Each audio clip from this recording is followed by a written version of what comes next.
Bonjour, bonjour, bienvenue dans cette nouvelle session de formation de l'AFCAE. Je suis Marianne Delic, je suis rédactrice en chef de Box Office Pro et nous sommes ravis d'être partenaires de ce marathon de la formation et qui aujourd'hui d'ailleurs est le dernier jour. Qui est dédié, enfin presque dernier jour, parce qu'on aura un petit bonus, qui est dédié à la programmation. Donc, cette programmation qui nous manque, qui vous manque, mais aussi qui vous angoisse et qui vous stresse et qui vous rappelle des bons souvenirs. Maintenant, on en rigole aujourd'hui, mais ça reviendra, bien sûr. Donc, on a un très, très beau plateau aujourd'hui dont je vais laisser à François le plaisir d'introduire. Et puis, on se retrouve à la fin pour les questions-réponses. Voilà. Merci beaucoup, Marion. Merci beaucoup. Bonjour à toutes et à tous. Alors, effectivement, on termine cette formation par le meilleur, c'est-à-dire la programmation, ce qui fait quand même le cœur de notre métier, avec deux parties. Bien sûr, cet après-midi, on va parler de la programmation d'aujourd'hui et de celle de demain, avec beaucoup d'interrogations, de réflexions, avec un très beau plateau. Mais comme vous l'avez vu pendant toute cette formation, il nous a semblé essentiel. Quelqu'un a laissé son micro ouvert? Je ne sais pas, j'entends des bruits. Merci. Comme il nous a semblé important pendant toute cette formation, c'était de revenir en arrière et de voir que les questions de programmation, on a l'impression qu'elles ne changent pas. Or, elles changent énormément. Les relations entre les distributeurs et les exploitants, la façon de choisir les films, de les programmer, de répartir la recette, avec un cadre qui a pu évoluer. On pense au médiateur du cinéma, au numérique, à la DRC. Enfin voilà, on va revenir sur tous ces sujets. Moi, je vais faire deux petits rappels historiques un peu anecdotiques, mais pour dire que ces questions-là sont toujours au centre de notre métier. Alors, je ne sais pas si c'est une légende ou si ça a pu être vérifié, mais le soir de la première projection publique au Grand Café à Paris en 1895, on dit que la question principale, ça a été de savoir si, entre le propriétaire du Grand Café et les Frères Lumière, si le film allait être loué au forfait ou s'il allait être loué au pourcentage. Et donc, le propriétaire du Grand Café était persuadé que cette séance n'allait pas fonctionner, donc il a demandé à ce que ça soit payé au forfait, ce que les Frères Lumière ont accepté, ils ont eu raison, puisque ces séances ont très bien fonctionné, et ce sont les Frères Lumière qui ont gagné le plus d'argent. Et puis, une vingtaine d'années plus tard, c'était toujours le forfait qui était en place, et notamment à Hollywood. Et un jeune réalisateur qui s'appelait Charlie Chaplin, qui est derrière moi d'ailleurs au passage, a considéré que c'était totalement injuste, puisque ces films rapportaient énormément et qu'on ne le payait pas plus que les autres réalisateurs qui faisaient des fours. Et donc, il a imposé un changement de rémunération et les films sont passés au pourcentage. Alors tout ça, c'est de la préhistoire, on va revenir sur l'histoire beaucoup plus récente et on a la chance d'avoir un très beau plateau de passionnés de cinéma qui ont des expériences à la fois en exploitation et en distribution. Alors je vais commencer par présenter nos invités, donc Caroline Grimaud, qui est directrice au 14A à Nantes, qui a été auparavant au studio 43 à Dunkerque, qui auparavant a programmé un circuit itinérant et qui enfin, à la fin des années 90, a été distributrice pour la société Avanti Film. À côté de Caroline, Thierry Laurentin, qui aujourd'hui est directeur de la programmation chez Gaumont Distribution, qui il y a quelques temps, il y a moins d'un an je crois, était chez Mars Film, donc la société malheureusement disparue. Auparavant, il était programmateur d'une cinquantaine de salles dans le sud de la France, et puis avant, il a été exploitant, notamment à Montpellier, au cinéma Diagonal. Donc on a une exploitante qui a été distributrice et un distributeur qui a été exploitant. Et pour terminer ce tour de piste, Jean-Claude Borde, qui n'a jamais été exploitant. Tu confirmes, Jean-Claude? Et il faut mettre ton micro. Il faut allumer ton micro, Jean-Claude. Il faut allumer ton micro.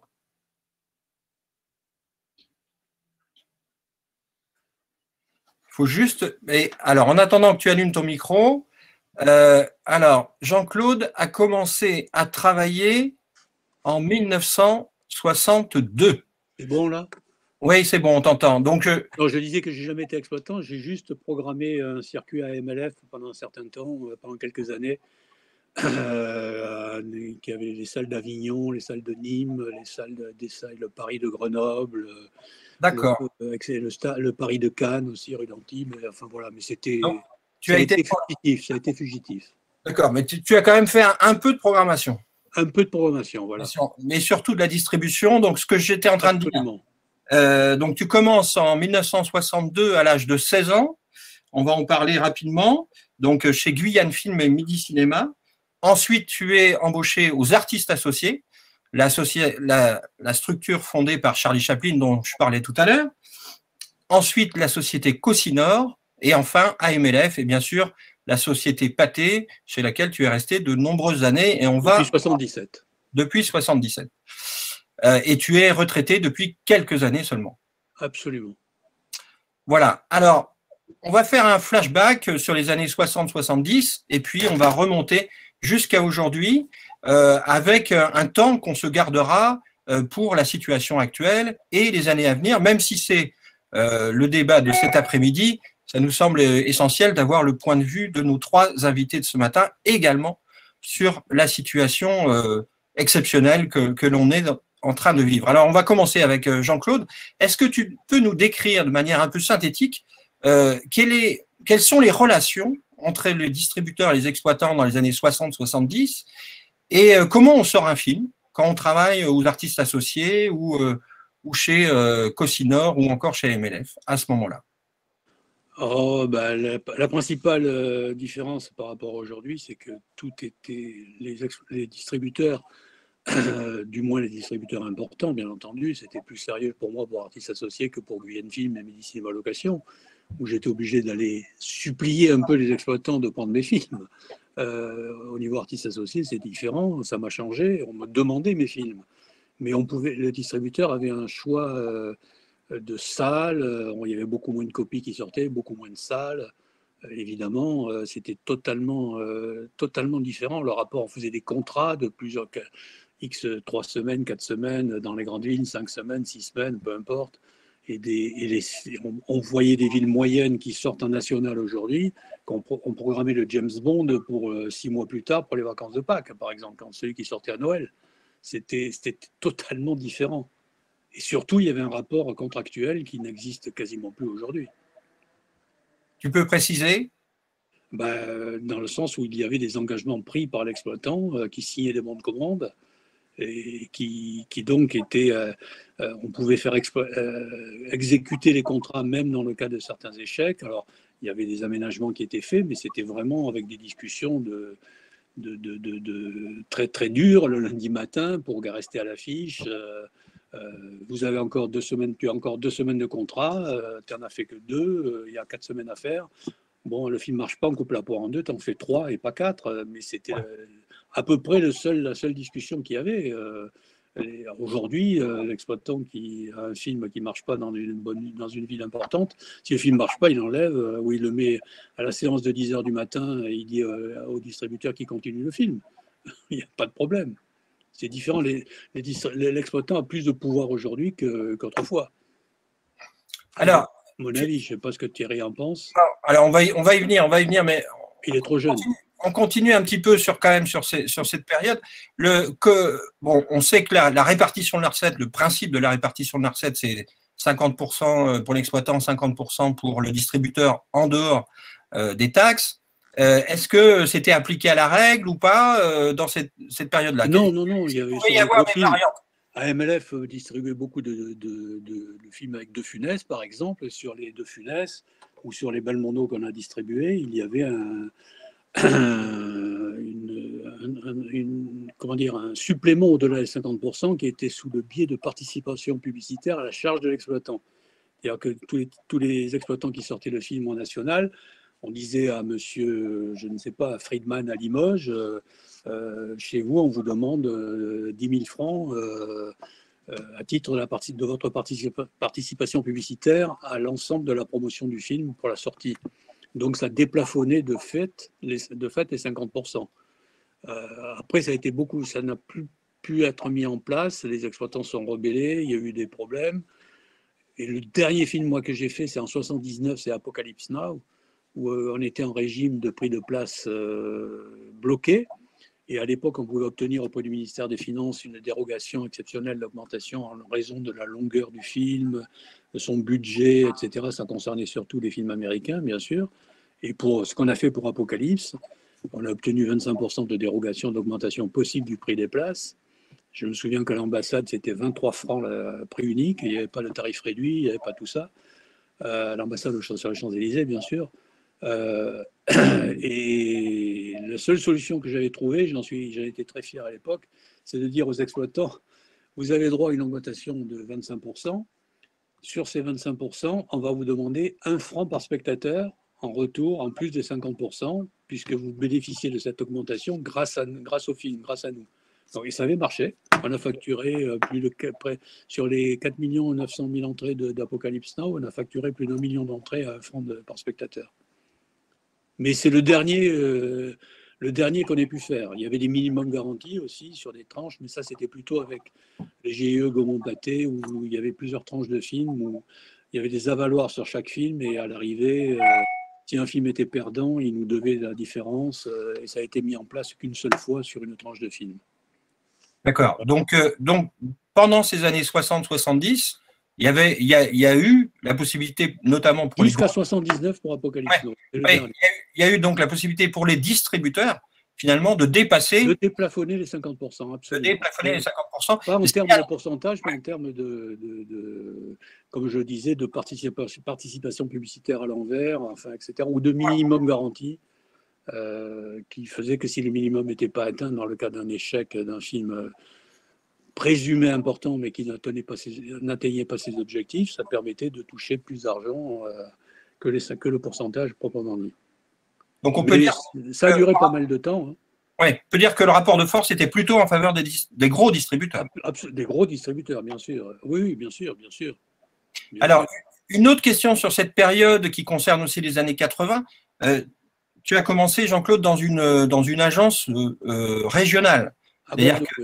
À Bordeaux. Donc, c'est quand même c'est important de rappeler qu'à ce moment-là, toutes les sociétés ont des agences en région. À Bordeaux, Lyon, Marseille et Paris. Certaines même, beaucoup en ont eu encore quand j'ai débuté. Il y avait des agences pendant plusieurs années encore à Lille et à Strasbourg. Il y avait Lille, Strasbourg, Bordeaux, Lyon, Marseille pour tout le monde, Paris bien sûr, et pas mal à Lille et Strasbourg aussi. Donc à Bordeaux, par exemple, il y avait combien d'agences ? Tous les Américains, il y avait bien sûr AMLF, donc il y avait CFDC, il y avait Mondial Distribution qui distribuait les films de SNC, c'est-à-dire les Bétou Épinière, les Gendarmes, par exemple, la série des Gendarmes de Sissi, il y a encore plus longtemps avant, quelques de Funès aussi, en plus des Gendarmes. Mais c'était des agences régionales, uniquement la région cinématographique de Bordeaux pour la région de Bordeaux, par exemple.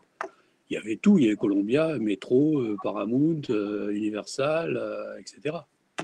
Et toutes les agences françaises, bien entendu.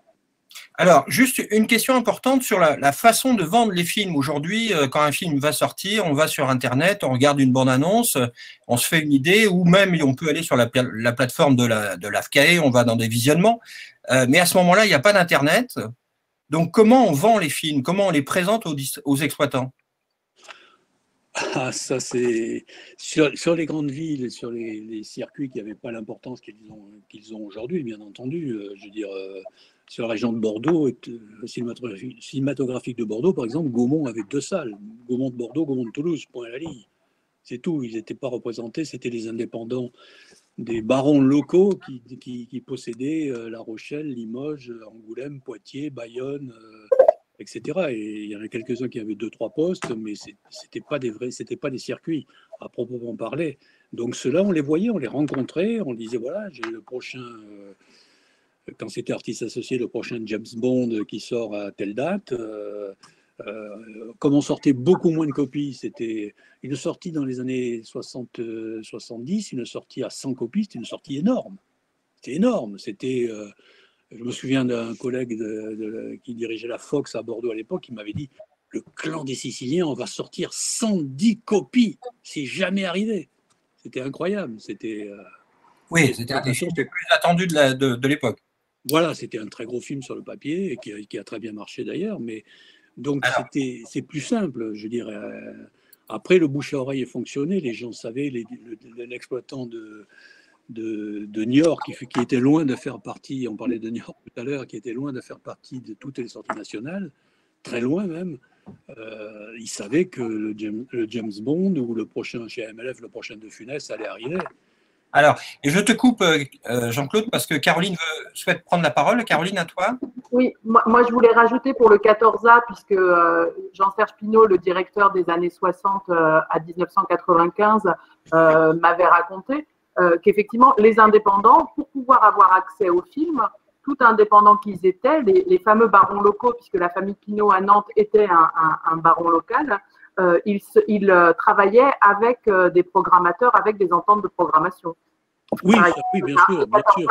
Était avec Parafrance ou Paramount Océanique. Oui, voilà, il y avait des accords locaux ici ou là, mais il y avait beaucoup de, encore une fois, ce terme de baron local est un peu péjoratif, mais je parle de villes où il n'y avait ni Gaumont ni UGC, si vous voulez. C'est le cas, je vous dis, toute la région cinématographique de Bordeaux, c'est une équipe. Gaumont de Bordeaux, Gaumont de Toulouse. Je dirais, les barons locaux, entre guillemets, M. Laboile à Bayonne, il avait Bayonne, il était tout seul à Bayonne. M. Haïn à Albi, il était tout seul à Albi. M. Vergniaud, il avait Périgueux et Brive, il était tout seul, il n'y avait pas de concurrence. Le père de Michel Friedman, qui avait Limoges et qui est associé à La Rochelle, il avait Limoges, il y avait concurrents indépendants, il y avait 2 concurrents indépendants, point à la ligne, pas de circuit sur ces villes-là, qui sont toutes dans des circuits aujourd'hui, bien entendu. Alors, Jean-Claude, on va avancer évidemment dans le temps, mais un mot sur l'arrêt-essai, puisqu'on est dans une formation arrêt-essai.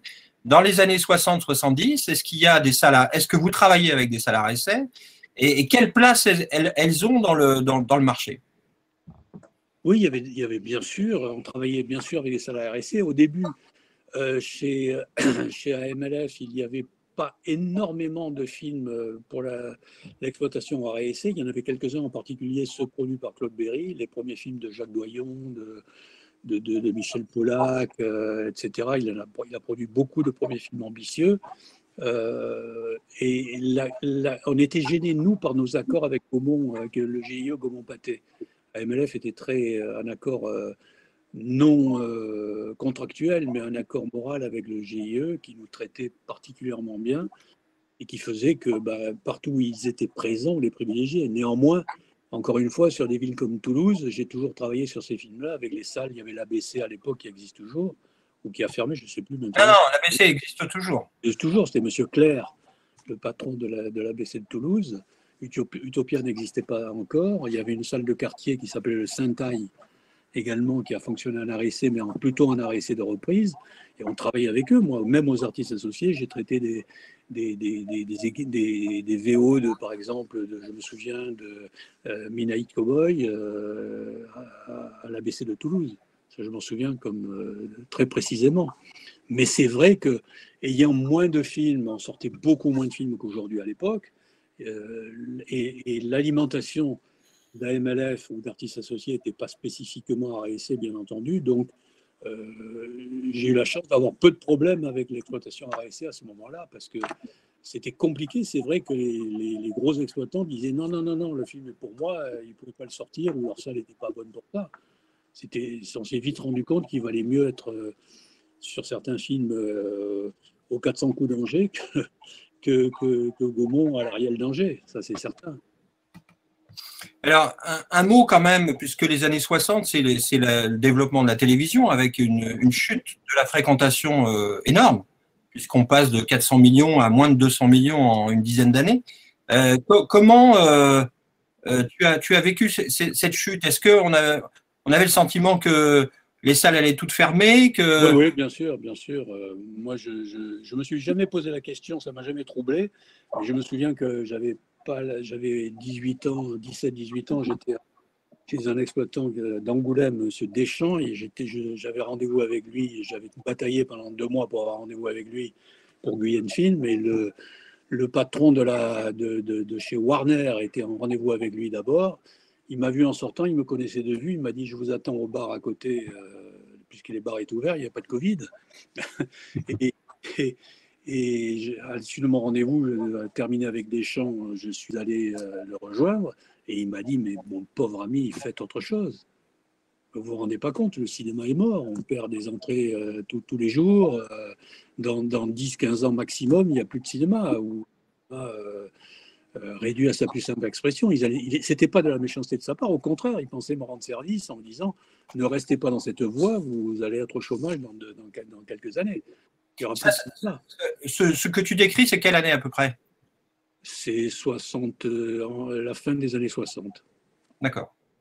Donc on est convaincu que les cinémas… Beaucoup de gens étaient convaincus, énormément d'exploitants étaient disaient on va fermer l'an prochain, etc. Il y a eu un coup de booster donné par mai 68, puisque pendant un mois, il n'y avait pas de télé et les cinémas ont fait beaucoup d'entrées pendant tous les événements de mai 68. Des salles qui étaient fermées ont rouvert, parce que les gens venaient se présenter à la caisse en disant mais comment vous êtes fermé? Ben, il y a 2 ans qu'on est fermé, monsieur. Il y a des gens journée que le samedi et le dimanche. Et à l'époque, ça a été impressionnant, je veux dire. Et ça redonnait un coup de boost, mais bon, c'est pas, ça se voit pas au niveau des entrées. En 68, l'année, il y a eu 200 millions d'entrées quand même. Oui, ce qui était plutôt une bonne année par rapport à la tendance… à la tendance de ces années-là. Je veux dire, ça a rechuté après 68, ça a rechuté à 183, puis 179, puis 175. Ça a stabilisé autour de 170 à peu près, et ça a redescendu. La grosse perte, c'est 90, 11, 12, 93, où elle est tombée à 100. La plus mauvaise année, c'est 117 millions d'entrées, c'est en 91. Oui, tout à fait. Alors justement, on va arriver à ces fameuses années 80 où il y aura à nouveau une chute. Mais il y a aussi des changements importants dans les rapports entre les distributeurs et les exploitants. Et je pense en particulier à la création du médiateur du cinéma. 82, oui. Ouais. Alors, je ne sais pas si Marion, tu peux nous montrer une image que certains vont peut-être découvrir, qui va nous ramener 40 ans en arrière. Alors, il s'agit d'une publicité qu'avait publiée… Est-ce qu'on la voit? On peut la voir sur l'écran en image centrale? Oui, je veux à nos voilà. amis. Voilà. Donc, Roger Diamantis, qui était le patron du Saint-André-des-Arts à Paris, donc dans le quartier latin, avait publié dans Libération « Je veux le film de Maurice Pialat, À nos amours, dans ma salle. On me le refuse. Pourquoi ?» Bon, c'est pas quelque chose qui est quand même si fréquent que ça, hein, qu'un exploitant prenne une pleine page dans un journal national. On est en 1983, donc on est précisément au moment où le médiateur du cinéma va être créé pour réguler les problèmes entre les exploitants et les distributeurs. Alors, peut-être, je vais demander à nos 3 invités, peut-être quelle est leur expérience, leur ressenti, leur perception de cette institution, qui est le médiateur. Aujourd'hui, c'est une médiatrice, mais le médiateur du cinéma. Comment ça a évolué? Est-ce qu'ils sont allés souvent en médiation? Alors, tu as eu beaucoup la parole, Jean-Claude, donc tu termineras suite à cette question. Mais Caroline, Thierry, votre vision du travail et votre expérience du travail de la médiatrice. Alors, Caroline, à toi. Alors moi, le médiateur, je ne l'ai jamais saisi, que ce soit en tant que distributrice de 95 à 2000, en tant que cinéma. Si, une fois, je l'ai appelé quand j'avais un circuit itinérant, quand je dirigeais un circuit itinérant, Cinéville Nord-Pas-de-Calais, pour programmer un film dans un festival de comédie. Et le simple coup de fil, en fait, a suffi. Donc moi, je trouve que c'est un garde-fou qui est plutôt pas mal. Au 14A, parfois, certains distributeurs menacent de saisir le médiateur pour rentrer au 14A. C'est aussi un moyen d'attirer notre attention sur le fait qu'on peut être considéré comme un peu négligent en tant que grosse salle à réessai de centre-ville avec des films plus petits. Et après, c'est toujours une question de ligne éditoriale et de partage. Mais moi, je trouve que c'est un excellent garde-fou, personnellement. Thierry, donc en tant qu'exploitant ou en tant que distributeur chez Mars Film, comment tu as pu vivre cette institution? Alors, aussi bien en tant que aussi bien en tant qu'exploitant que distributeur, moi, je n'ai jamais saisi de médiateur, ni même la médiatrice. Et par contre, je me suis retrouvé en médiation plusieurs fois. Ce qui est intéressant dans cette institution, c'est qu'elle met finalement en lumière tout ce qui est l'ambiguïté heureuse de notre métier. C'est-à-dire que, pour paraphraser, enfin pour reprendre la fameuse phrase de Malraux, c'est aussi une industrie. Et le mot qui est important dans cette phrase, c'est bien sûr aussi. En somme, ça veut dire que, bah oui, c'est d'abord un objet culturel, que cet objet culturel, s'il est uniquement entre les mains du secteur marchand, sans autre considération que des considérations marchandes, on n'avancera pas. Donc, en fait, la création de cette institution permet d'entériner, de pérenniser ce fameux aussi, et de faire en sorte que cet équilibre entre ces deux pôles, qui sont peut-être les faces d'une même pièce, hein, le marchand et le culturel, puissent exister en France à travers le cinéma. Quand on se retrouve dans une séance de médiation, ça nous place dans une situation qui est ni agréable ni très adulte, je dirais, puisque on s'en remet pratiquement à quelqu'un qui est quasiment Saint-Louis sous son chêne, qui va rendre une parole qui est censée être juste et équilibrée entre deux opposants, entre guillemets, qui n'ont pas la même vision des choses. C'est pour ça que moi j'ai toujours dit, en tout cas aux équipes dont je me suis occupé, si on se retrouve dans une situation comme ça, c'est qu'on a échoué dans notre dialogue ensemble auparavant. Il faut donc tout faire pour que ce dialogue entre exploitants et distributeurs soit le plus harmonieux possible et qu'on fasse tous un effort pour comprendre quel est le point de vue de l'autre et faire en sorte que l'intérêt commun soit respecté. S'il n'y a pas d'intérêt commun, évidemment, chacun va défendre son intérêt particulier, et c'est là où le médiateur ou la médiatrice interviennent. Chaque fois qu'on s'est retrouvé en médiation, c'est vraiment parce qu'il y avait un blocage. Ce blocage, il est tout à fait normal entre êtres humains qui ont des intérêts qui sont parfois divergents. On est dans l'ordre des choses, et tout le monde pense être de bonne foi et avoir raison. Comme la situation à un moment est complètement bloquée, c'est une chose absolument merveilleuse qu'il y ait quelqu'un qui est censé la débloquer. Mais il y a aussi ce petit élément humain qui peut être à avoir avec nos égos personnels, notre orgueil personnel qui est souvent mal placé, c'est qu'on se retrouve un peu dans la position d'un combat et qu'on a envie de gagner ce combat, ce qui est absurde. Ce qu'on devrait d'abord essayer, c'est de faire en sorte que le cinéma soit gagnant de ce combat. Mais nos intérêts humains, personnels, notre fierté font que parfois on oublie la réalité de tout ça. La médiatrice, le médiateur est neutre dans ce petit affrontement. Il doit rendre une décision équilibrée. Je préfère que ce soit elle que moi qui soit dans cette position.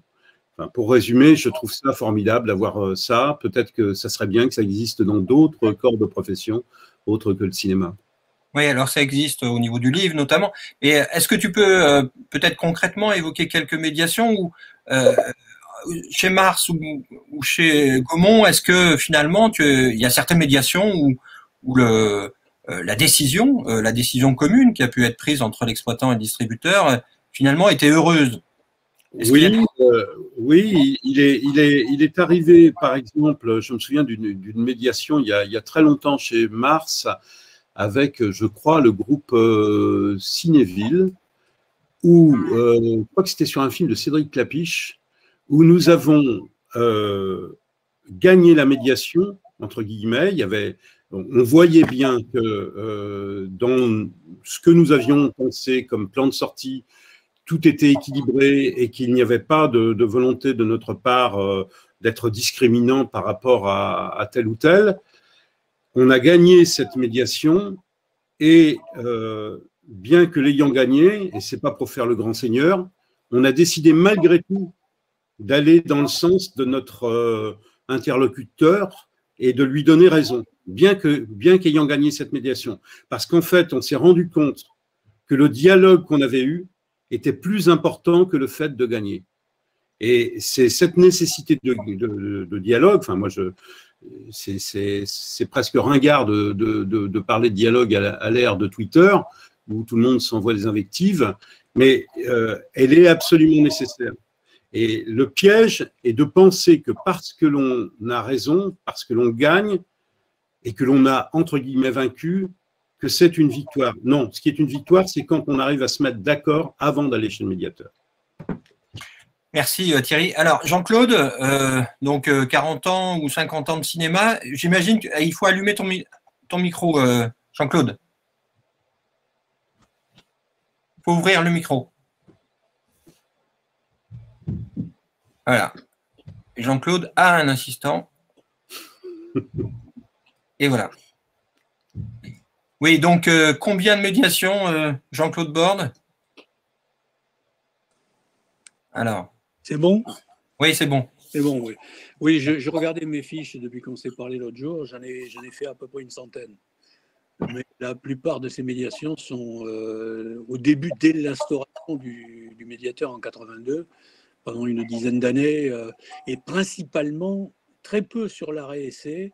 Et une partie avec des salariés essais sont des médiations que j'ai moi-même suggéré à l'exploitant arrêt-essai de me faire pour me dédouaner vis-à-vis de Gaumont, de Pathé, du GC, de Kinépolis, etc. En disant, moi, je suis désolé, je lui donne le film parce que le médiateur me le demande. Donc, tu veux dire concrètement, hein, pour que tout le monde comprenne, même si je pense que c'est le cas de la plupart des personnes qui nous suivent, c'est que Gaumont, UGC ou Pathé, tu t'interdisais. Oui, il me disait voilà, non, il n'est pas question que, surtout CGR à l'époque, quand ils sont devenus très importants, je me souviens que pour donner des salles égalitaires en VO au Méliès de Pau ou à la salle de La Rochelle qui appartenait pas à CGR à ce moment-là, à RSC, etc., c'était compliqué. Ils ne voulaient pas. Ils me disaient, mais non, nous on exploite le film. Donc, pour ne pas se mettre en porte-à-faux vis-à-vis de CGR, j'ai plusieurs fois, et d'autres circuits bien sûr, il m'est arrivé assez souvent de demander à l'exploitant, de dire, écoutez, faites-moi, même sur Paris, avec Jean Hernandez pour le Balzac, par exemple, le cinéma Balzac, on a fait beaucoup de médiations que je lui ai dit, fais-moi une médiation. Si tu gagnes la médiation, je te donne le film sans que ça me mette en porte-à-faux avec Gaumont ou UGC sur les Champs-Élysées, puisque Gaumont ou UGC refusaient les égalités avec le Balzac à l'époque. Donc, dans ces cas-là précis, alors j'ai l'impression qu'on t'entend, que l'image est bloquée, non? C'est bloqué? Ah non, c'est bon, ça s'est débloqué. D'accord. Oui, donc il y a beaucoup de médiations qui étaient… Moi, j'ai eu beaucoup de médiations. Ça marche là? Oui, ça marche, oui. Oui, j'ai eu beaucoup de médiations avec des spécialistes du genre qui étaient des exploitants, entre guillemets, qui n'étaient pas d'arrêt d'essai, je veux dire, qui étaient Monsieur Adira à Grenoble. Vous êtes tous trop jeunes, ils ont disparu depuis longtemps, ces gens-là, mais qui étaient concurrents de Gaumont, souvent de Gaumont, et la dissolution du GIE Gaumont-Pathé, entraînant une concurrence entre Gaumont et Pathé pendant plusieurs années, a accentué le phénomène. C'est-à-dire que, je veux dire, plusieurs de ces salles-là n'étaient pas, fournissables par nous, en fonction des accords que nous avions avec les gros circuits. Donc là, il y a eu des médiations, beaucoup, avant que les choses se régularisent. Mais sur l'arrêt-essai, sur la fourniture de copies à des exploitants arrêt-essai, globalement, j'ai eu quelques petits problèmes avec des spécialistes du genre sur Paris, M. Moraviov, pour ne pas le citer, à la bataille, qui était un escroc notoire. Et je ne voulais pas lui donner les films, non pas, c'est parce qu'il ne payait pas les films, il ne respectait pas ses engagements, etc. Et j'ai dû avoir 10 ou 15 médiations uniquement avec lui. Je veux dire, mais effectivement, j'ai eu des médiations. Thierry parlait de Cinéville tout à l'heure. Au début de l'implantation de Cinéville, j'en ai eu 2 ou 3 pour des fournitures de copies. Je me souviens d'avoir eu une pour une fourniture de copies au Cinéville de La Roche-sur-Yon, par exemple. J'estimais que La Roche-sur-Yon n'était pas suffisant pour rentrer dans le plan de sortie. Comme on tirait beaucoup moins de copies.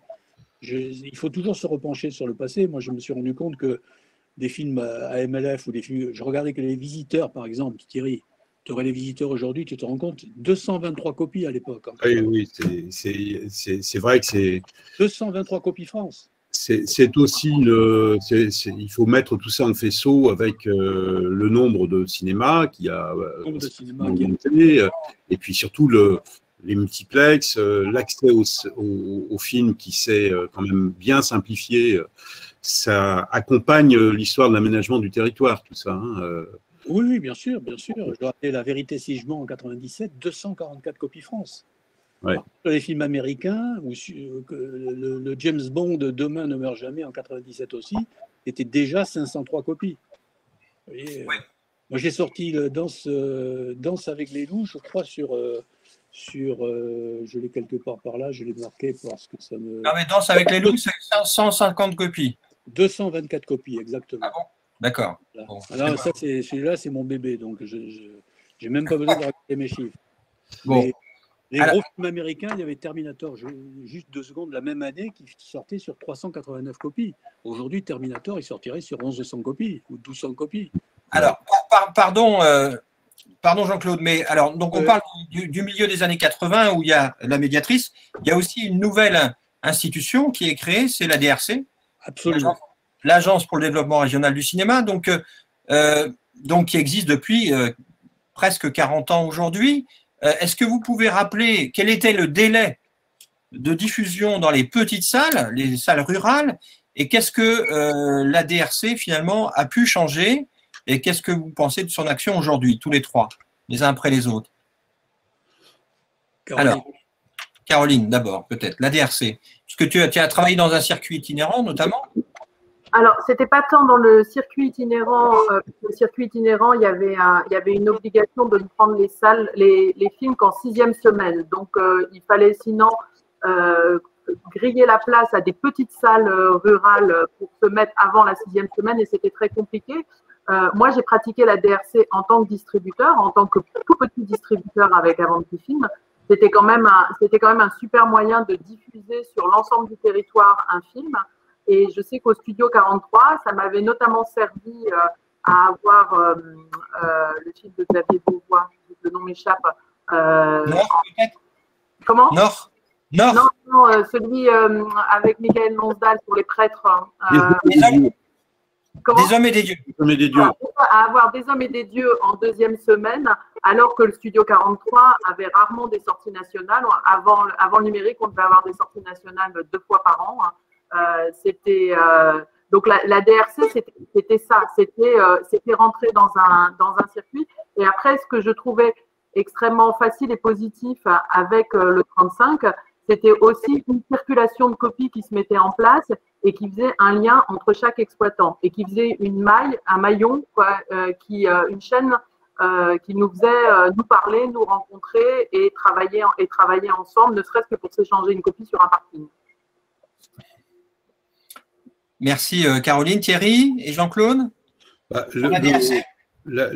DRC, alors moi, j'ai pas trop travaillé même pas du tout dans la distribution avant, à l'époque où les films arrivaient en milieu rural de très nombreuses semaines après, mais par contre, aussi bien comme programmateur régional qu'ensuite comme distributeur, je me suis beaucoup appuyé sur la DRC pour programmer des salles vraiment de territoire, des petites salles et des salles de petites communes, parfois même de villages, parce qu'on a quand même cette particularité, cette chance incroyable en France de disposer d'un maillage de salles qui est absolument unique au monde, et d'avoir parfois dans des villages de 2000 habitants, même moins je crois, une salle de cinéma.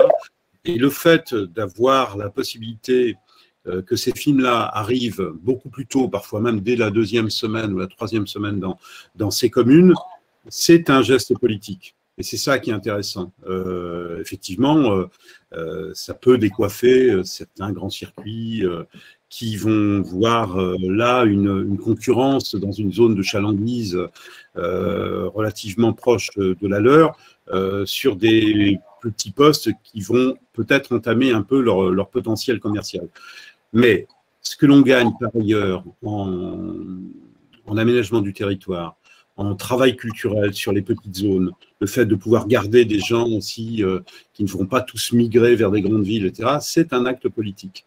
Et en ce sens, bon, je ne pense pas que l'expérience existe dans beaucoup de pays au monde, mais vraiment, on peut s'en féliciter. Et très souvent, j'ai constaté que c'est quelque chose qui avait son influence aussi dans la création de la cinéphilie. C'est-à-dire que des gens qui peuvent avoir, par exemple, un film à réessai en 2e ou 3e semaine, alors qu'ils sont à 50 km de toute ville diffusant ce même film, bah oui, ça peut créer des vocations cinéphiles. Jean-Claude, oui, moi j'ai le souvenir précis qu'effectivement la création de la DRC, des copies obtenues par le biais de la DRC a permis d'accélérer la rotation des films et de voir un accès. Mais parallèlement, il y a eu une autre formule qui a été mise en place par le CNC de tirage de copies en 2e semaine. Oui, on appelait ça les villes moyennes. Les villes moyennes, oui. Certaines villes moyennes, la DRC ne desservait pas au-delà d'une certaine importance de ville, ce qui fait que des villes plus petites sortaient des films avant des villes plus importantes à côté. Donc le CNC a créé cette commission dont je faisais partie, qui toutes les semaines se réunissait et étudiait les demandes des distributeurs, disant, je me souviens que sur certains films, Robin des Bois par exemple de Costner, j'avais obtenu plus de 120 copies du CNC en 2e semaine à rajouter. J'ai connu exactement la même expérience. Tout à l'heure, Caroline parlait des Hommes et des Dieux. C'est un film que j'ai sorti à l'époque chez Mars, où on a été complètement débordé par le succès du film, ce qui m'a valu d'ailleurs certains déboires avec des circuits que nous n'avions pas prévus en sortie nationale, parce que les films précédents de Xavier Beauvois étaient presque exclusivement tous sortis dans le giron de la réessai, et celui-ci était a priori encore plus âpre sur le papier que les films précédents. Et donc, on avait sorti le film, je crois, à 250 copies, ce qui était beaucoup sur le papier par rapport à la nature du film. Hein. C'était un film quand même complexe, mais où il s'est passé quelque chose et où, effectivement, il y a eu une demande dingue dès la 2e semaine. Et effectivement, ce principe, cette aide que la DRC nous a apportée, en particulier sur les villes moyennes, a permis au film d'aller très, très, très, très vite dans des villes quand même relativement importantes. Et après, le film a marché partout. Partout où on le mettait, ça marchait. On l'aurait mis dans un garage à vélo, je pense qu'il aurait marché aussi. Oui, ça, c'est la chance, effectivement, des films comme ça qui sont des succès inattendus, qui rassemblent le public. Jean-Claude, est-ce que tu peux nous rappeler les délais qu'il pouvait y avoir sur un film dans les années 80 ? Quel était le délai pour programmer un film dans une petite salle ? Il pouvait y avoir plusieurs mois de délai, de 2-3 mois de délai, sans problème. Dans les années 65, 67, 8, 9, 10, je vous disais tout à l'heure, les gros films qui sortaient à la Toussaint étaient programmés au mieux à Noël dans des villes moyennes, mais des villes moyennes importantes, pas des petites villes. Voilà. Alors, Caroline, oui, Caroline. Et puis, il y a la question de la VO, c'est-à-dire que hors de Paris, les délais sur la VO étaient délirants. C'est-à-dire qu'on pouvait passer des Hitchcock lors des ressorties de Hitchcock en VF parce qu'on n'avait pas la VO avant 3-4 mois. Oui, tout à fait. Oui, bien sûr. C'est sûr, il y avait moins de VO. Aujourd'hui, il y a beaucoup plus de VO. Il n'y a plus de problème. Puis le numérique a résolu le problème, de toute façon. Oui, alors il faut évidemment rappeler qu'on est jusque dans toute cette période et encore très récemment en 35 mm et donc les copies sont dans un état lamentable quand elles arrivent dans les petites villes. C'est une évidence, mais certains l'ont peut-être oublié ou d'autres l'ont jamais eu en tête. Alors, on arrive aux années 90 et les années 90, c'est à la fois d'un côté le développement des multiplexes et le développement de certaines salles à réessai, municipales, associatives, qui sont, qui se rénovent, qui se développent, qui font plus d'animation. Donc, comment vous vivez tous les trois ces années 90 où il y a des bouleversements, des changements importants et surtout la fréquentation repart. Qu'est-ce que ça change dans les relations entre les programmateurs et les exploitants? Je ne sais pas, dans les années 90, j'étais programmateur de salles à Montpellier. Ce qui change quand même beaucoup dans la réessai, parce que moi je travaillais dans un circuit de salles à réessai, Ce qui change beaucoup par rapport aux 2 décennies d'avant dans l'arrêt essai, c'est le fait que déjà l'environnement des séances, l'environnement des propositions faites par l'arrêt essai a tendance à se régulariser. On n'a plus des séances un peu à horaires très variables. Je me souviens quand j'étais jeune cinéphile, donc vers 75-76 à Niort, où on avait un tout petit salle cinéma arrêt essai. Il y avait des séances, voilà, 2 le vendredi, 2 le samedi, une le mercredi, je crois, et c'était tout. Là, dans les années 90, tout devient quand même beaucoup plus régulier, tout devient extrêmement visible, et l'arrêt essai, en particulier, devient une force alternative absolument considérable. Mais ce qui est notable, c'est que avant en fait l'explosion des multiplexes qui a entraîné ensuite l'arrivée de la carte, etc., puis après le numérique, dans cet environnement temporel, entre guillemets, il y a des films qui vont dans certaines salles et pas dans d'autres. C'est-à-dire qu'il y a une ligne de frontière très précise entre les films arrêt essai et particulièrement les films en VO qui ne vont que dans les cinémas arrêt essai. Aujourd'hui, ça semble complètement insensé parce qu'un film de François Ozon, il va aussi bien dans le multiplex de centre-ville que dans les salles arrêt essai. Mais à l'époque, les premiers Ozon, par exemple, sont uniquement dans les salles arrêt essai. La VO, pour beaucoup de films, et y compris de gens qui sont devenus très mainstream, hein, je sais pas, Almodovar, Lars von Trier, des gens comme ça. D'ailleurs, les films ne sortent qu'en VO et ils vont dans le secteur arrêt essai. Donc, à ce moment-là, les relations sont très claires. Il y a, enfin, je pense que, bon, Jean-Claude va me démentir peut-être, mais sur Almodovar, ça change avec Femme au bord de la crise de nerfs, si je me souviens bien, mais tous les films précédents ne sortent qu'en VO, et c'est vraiment, Almodovar, c'est une découverte de l'arrêt essai. Sans ce circuit arrêt essai extrêmement tonique à ce moment-là, dans les années, enfin, ça commence dans les années 80 en fait, hein, mais il n'y a pas de Almodovar aujourd'hui. C'est ça la principale différence, je trouve.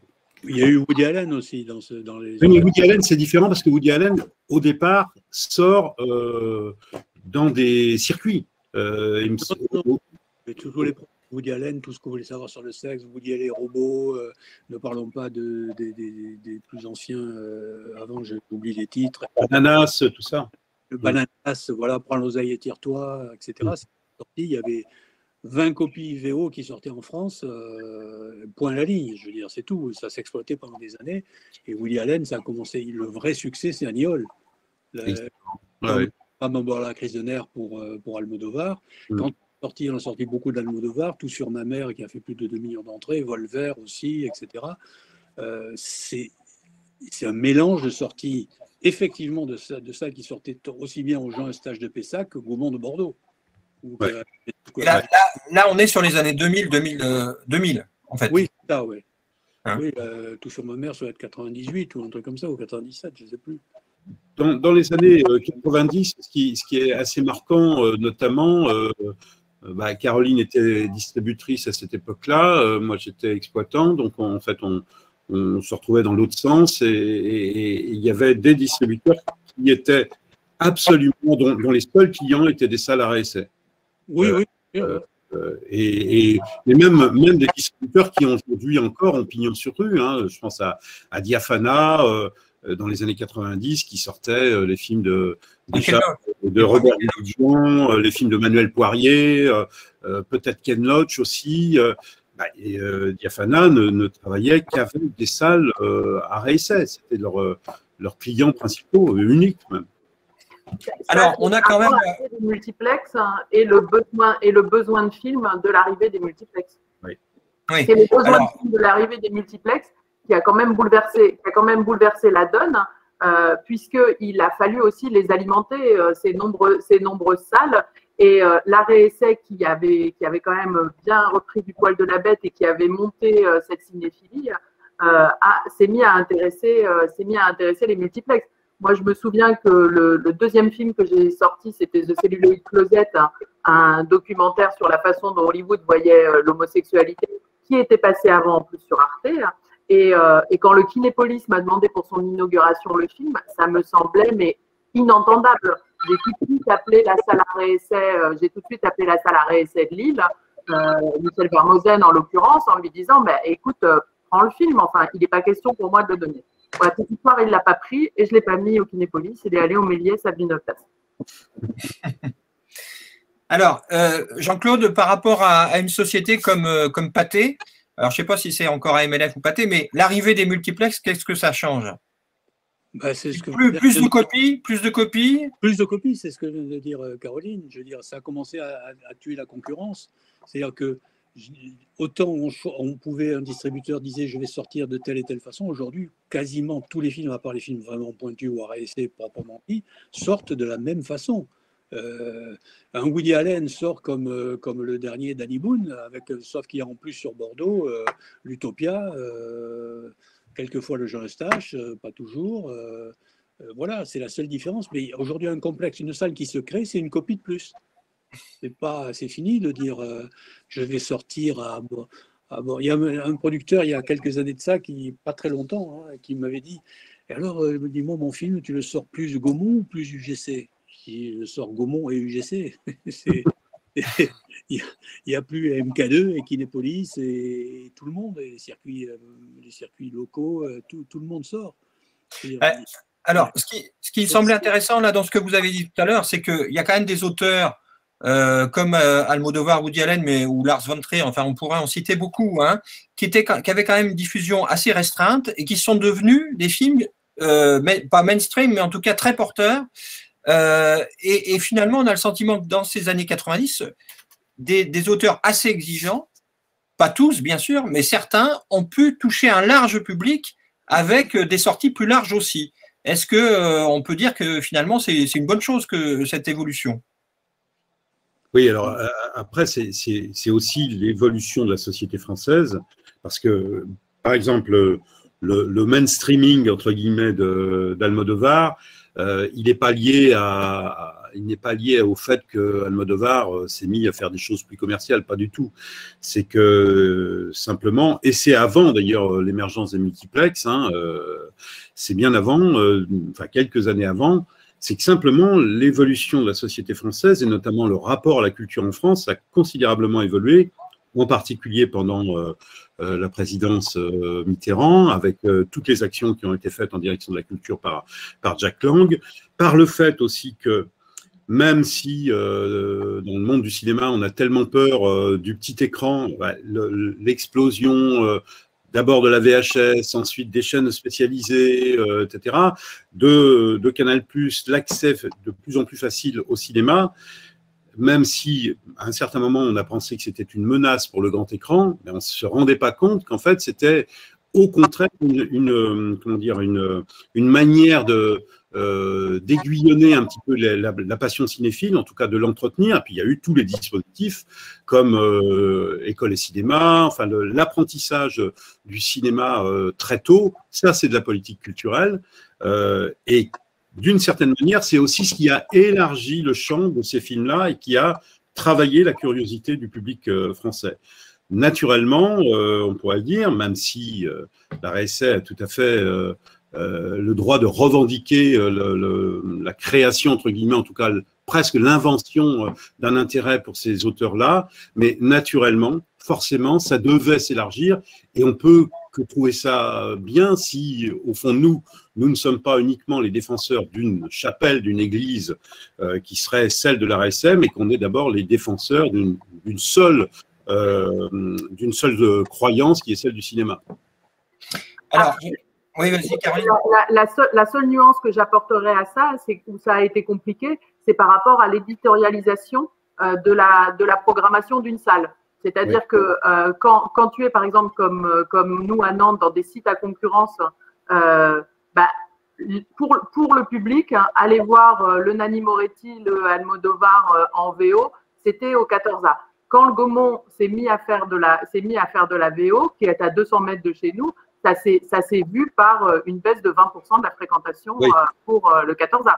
Donc, je suis d'accord sur l'intérêt général. Après, c'est aussi comment tu rends lisible la politique éditoriale de ta salle quand tu proposes les mêmes films que la salle d'à côté qui se trouve être un multiplex. Il y a eu la même problématique dans les librairies avec le fait que certains livres n'étaient plus l'exclusivité des libraires, qui faisaient pourtant un travail extraordinaire, mais se retrouvaient également dans les hypermarchés, en tout cas les succès littéraires.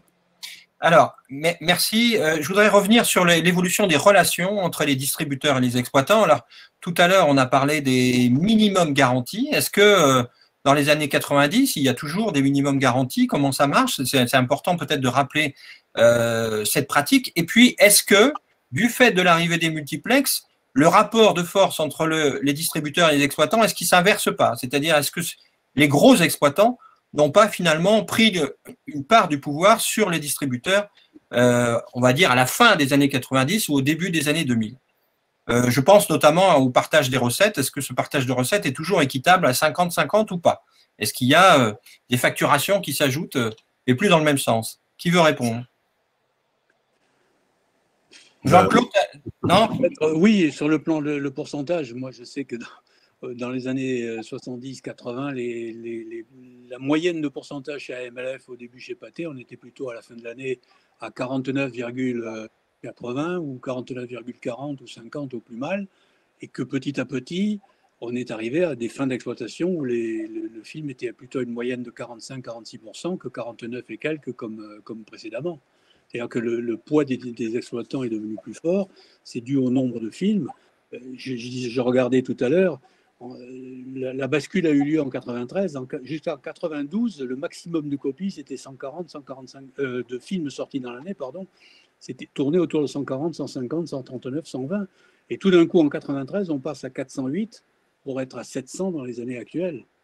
C'est-à-dire, donc ça, il y a eu pléthore de films, donc les exploitants sont devenus j'ai la place pour ça, j'ai pas la place pour ça, en privilégiant les gros distributeurs, bien entendu, toujours. Ça, il n'y a pas de doute là-dessus, mais ça a modifié le rapport de force complètement. Je veux dire, c'est évident. C'est évident. Et aujourd'hui, enfin, je laisse répondre peut-être Thierry et Caroline. Compléter? Oui, enfin, de toute façon, ce qui est sûr, enfin, ce que tu dis, François, est absolument exact. Le rapport de force a complètement changé par rapport en tout cas, à certaines époques dont parlait Jean-Claude. On a toujours été, en tout cas, moi, j'ai toujours connu ça, dans dans un équilibre entre l'offre et la demande. Aujourd'hui, il est clair que certains distributeurs ne peuvent plus entrer dans des salles alors qu'il y a beaucoup plus d'écrans qu'auparavant. Il y a eu aussi une sorte de monolithisme du choix qui s'est opéré. C'est-à-dire que tous les exploitants, en tout cas les multiplex, les exploitants généralistes, on va dire, veulent absolument avoir tous les mêmes films. Il est très très rare qu'un exploitant généraliste puisse dire bon bah moi je vais garder une place pour ce film-là que personne d'autre n'a sur la commune. La diversité entre guillemets, enfin ce qui n'est pas considéré a priori comme du cinéma purement généraliste, va de toute façon en priorité chez les arts et essais, mais qui ne peuvent pas non plus encaisser toute la proposition, qui ne peuvent absolument pas répondre à toutes les demandes. Et on devrait aussi peut-être parler de l'emphase de la production, parce qu'il y a eu beaucoup de salles, mais il y a eu aussi énormément de films qui se sont créés, et avec un espace qui est pas assez grand, malgré le grand nombre de salles, et puis surtout une amplitude horaire qui n'est pas assez importante pour que tous les spectateurs, même cinéphiles et archi-cinéphiles, puissent voir tout ce qui se présente à eux. Et alors, donc Caroline, à toi la parole, mais juste, vous n'avez pas répondu sur la question des minimums garantis ou des minima garantis. Est-ce qu'on paye encore des minima garantis? À quel moment ça s'arrête ou si ça s'arrête? Moi, ça m'arrive encore d'en payer au 14A pour des sorties qui sont pas en suivi de la nationale, pour répondre à ta question. Et ça m'arrivait d'en payer au Studio 43. Mais effectivement, pour revenir par rapport à cette question du nombre de films, c'est aussi parce que pour des soucis de rentabilité économique et de répondre à la demande des spectateurs, les salles arrêt essai se sont aussi positionnés sur des films qui pouvaient être moins pointus, donc qui pouvaient être les mêmes que les multiplex, qu'on s'est retrouvés des deux côtés de l'exploitation à vouloir les mêmes films et à avoir très très peu de place pour ces petits films. Et ça c'est quand même c'est compliqué, et c'est compliqué pour tout le monde. Le minimum garanti aujourd'hui, en tout cas dans les sociétés de distribution, on va dire, les plus importantes, ça ne sert que dans un seul cas, c'est quand il y a eu des incidents de paiement à répétition de la part d'un exploitant. Et autrement, jamais, moi je me souviens pas avoir imposé un minimum garanti comme ça par principe à un exploitant, même un exploitant qui faisait peu d'entrées ou peu de séances parce qu'il se trouvait en milieu rural, etc. Non, par contre, oui, d'avoir imposé des minimums garantis à certains parce que c'était la seule manière de voir revenir un peu d'argent. Et Jean-Claude a évoqué un personnage bien connu qui programmait des salles à Paris et à Marseille pendant un certain nombre d'années, avec un nom russe. Eh bien, oui, là, effectivement, c'est des gens à qui on impose des minimums garantis, mais ça fait partie de la règle, comment dire, économique. C'est un peu exceptionnel, quoi. Voilà. C'est exceptionnel. Ouais. Ouais. Il y a une période où quand même les minimums garantis ont été imposés à beaucoup de petites salles ou de salles moyennes, et ça nuisait à leur équilibre économique. Alors, fort heureusement, comme tu le dis, ça a énormément diminué, voire disparu, à l'exception peut-être des films de répertoire. Alors, une autre question, dans les années 90, ce qui se développe notamment dans les salles arrêt essai, les salles associatives ou municipales, ce sont la programmation non pas à la semaine, mais au mois. Du point de vue des exploitants ou des distributeurs, comment ça se met en place? Est-ce que finalement, la sacro-sainte programmation lundi matin, est-ce que c'est la meilleure règle? Est-ce que c'était bien que ça évolue? Qu'est-ce que vous en pensez? Comment vous avez accueilli ce changement qui s'est mis en place que dans certaines salles, évidemment? Jean-Claude. Moi, j'ai trouvé ça très, très positif parce que généralement, les programmes ont l'avantage de pouvoir assurer, je veux dire, la certitude pour les clients de pouvoir voir tel film. Ils connaissent à l'avance les horaires, les jours de passage, peuvent s'organiser si c'est en VO, si c'est pas en VO, etc. Je trouve que ça a amélioré. Certains l'ont fait, peut-être, ils ont eu besoin d'un peu de temps pour s'adapter et faire de bons programmes. Mais dans la plupart des cas, moi, j'ai trouvé ça très positif et très intéressant pour la circulation des copies, sur des petites villes et des petits postes, c'est très, très intéressant. Mais c'est un avis, hein. Je ne sais pas si vous pensez la même chose. Moi, j'ai trouvé ça plutôt, en tout cas, j'ai trouvé ça positif. Il y a deux types de programmation au programme, hein, si on peut dire. Il y a celles qui sont faites pour des raisons pratiques, et notamment dans les petites villes, les petites communes, où ça permet effectivement d'asseoir longtemps à l'avance une annonce. Et puis il y a dans certaines grandes villes, je pense notamment à pas mal de salles à essai, toutes celles du réseau Utopia notamment, où le fait de programmer longtemps à l'avance, c'est un geste aussi programmatique fort, qui est un geste, on va dire, d'une politique culturelle maison, et où l'annonce à l'avance des programmes du mois ou du mois et demi peut s'apparenter à ce qui est fait dans le théâtre quand on annonce une saison, par exemple. Alors, ce n'est pas aussi longtemps à l'avance, mais c'est une manière de dire, dans le mois qui vient, vous aurez ça et ça. C'est extrêmement complexe pour l'exploitant. Pour le distributeur, ça l'est aussi, mais ça suppose un climat de confiance énorme pour se dire, effectivement, on va, le moment venu, mettre ce film là et à telle condition. Mais pour l'exploitant, et donc par ricochet pour le distributeur, c'est complexe parce qu'on est très très loin de la tyrannie du lundi matin.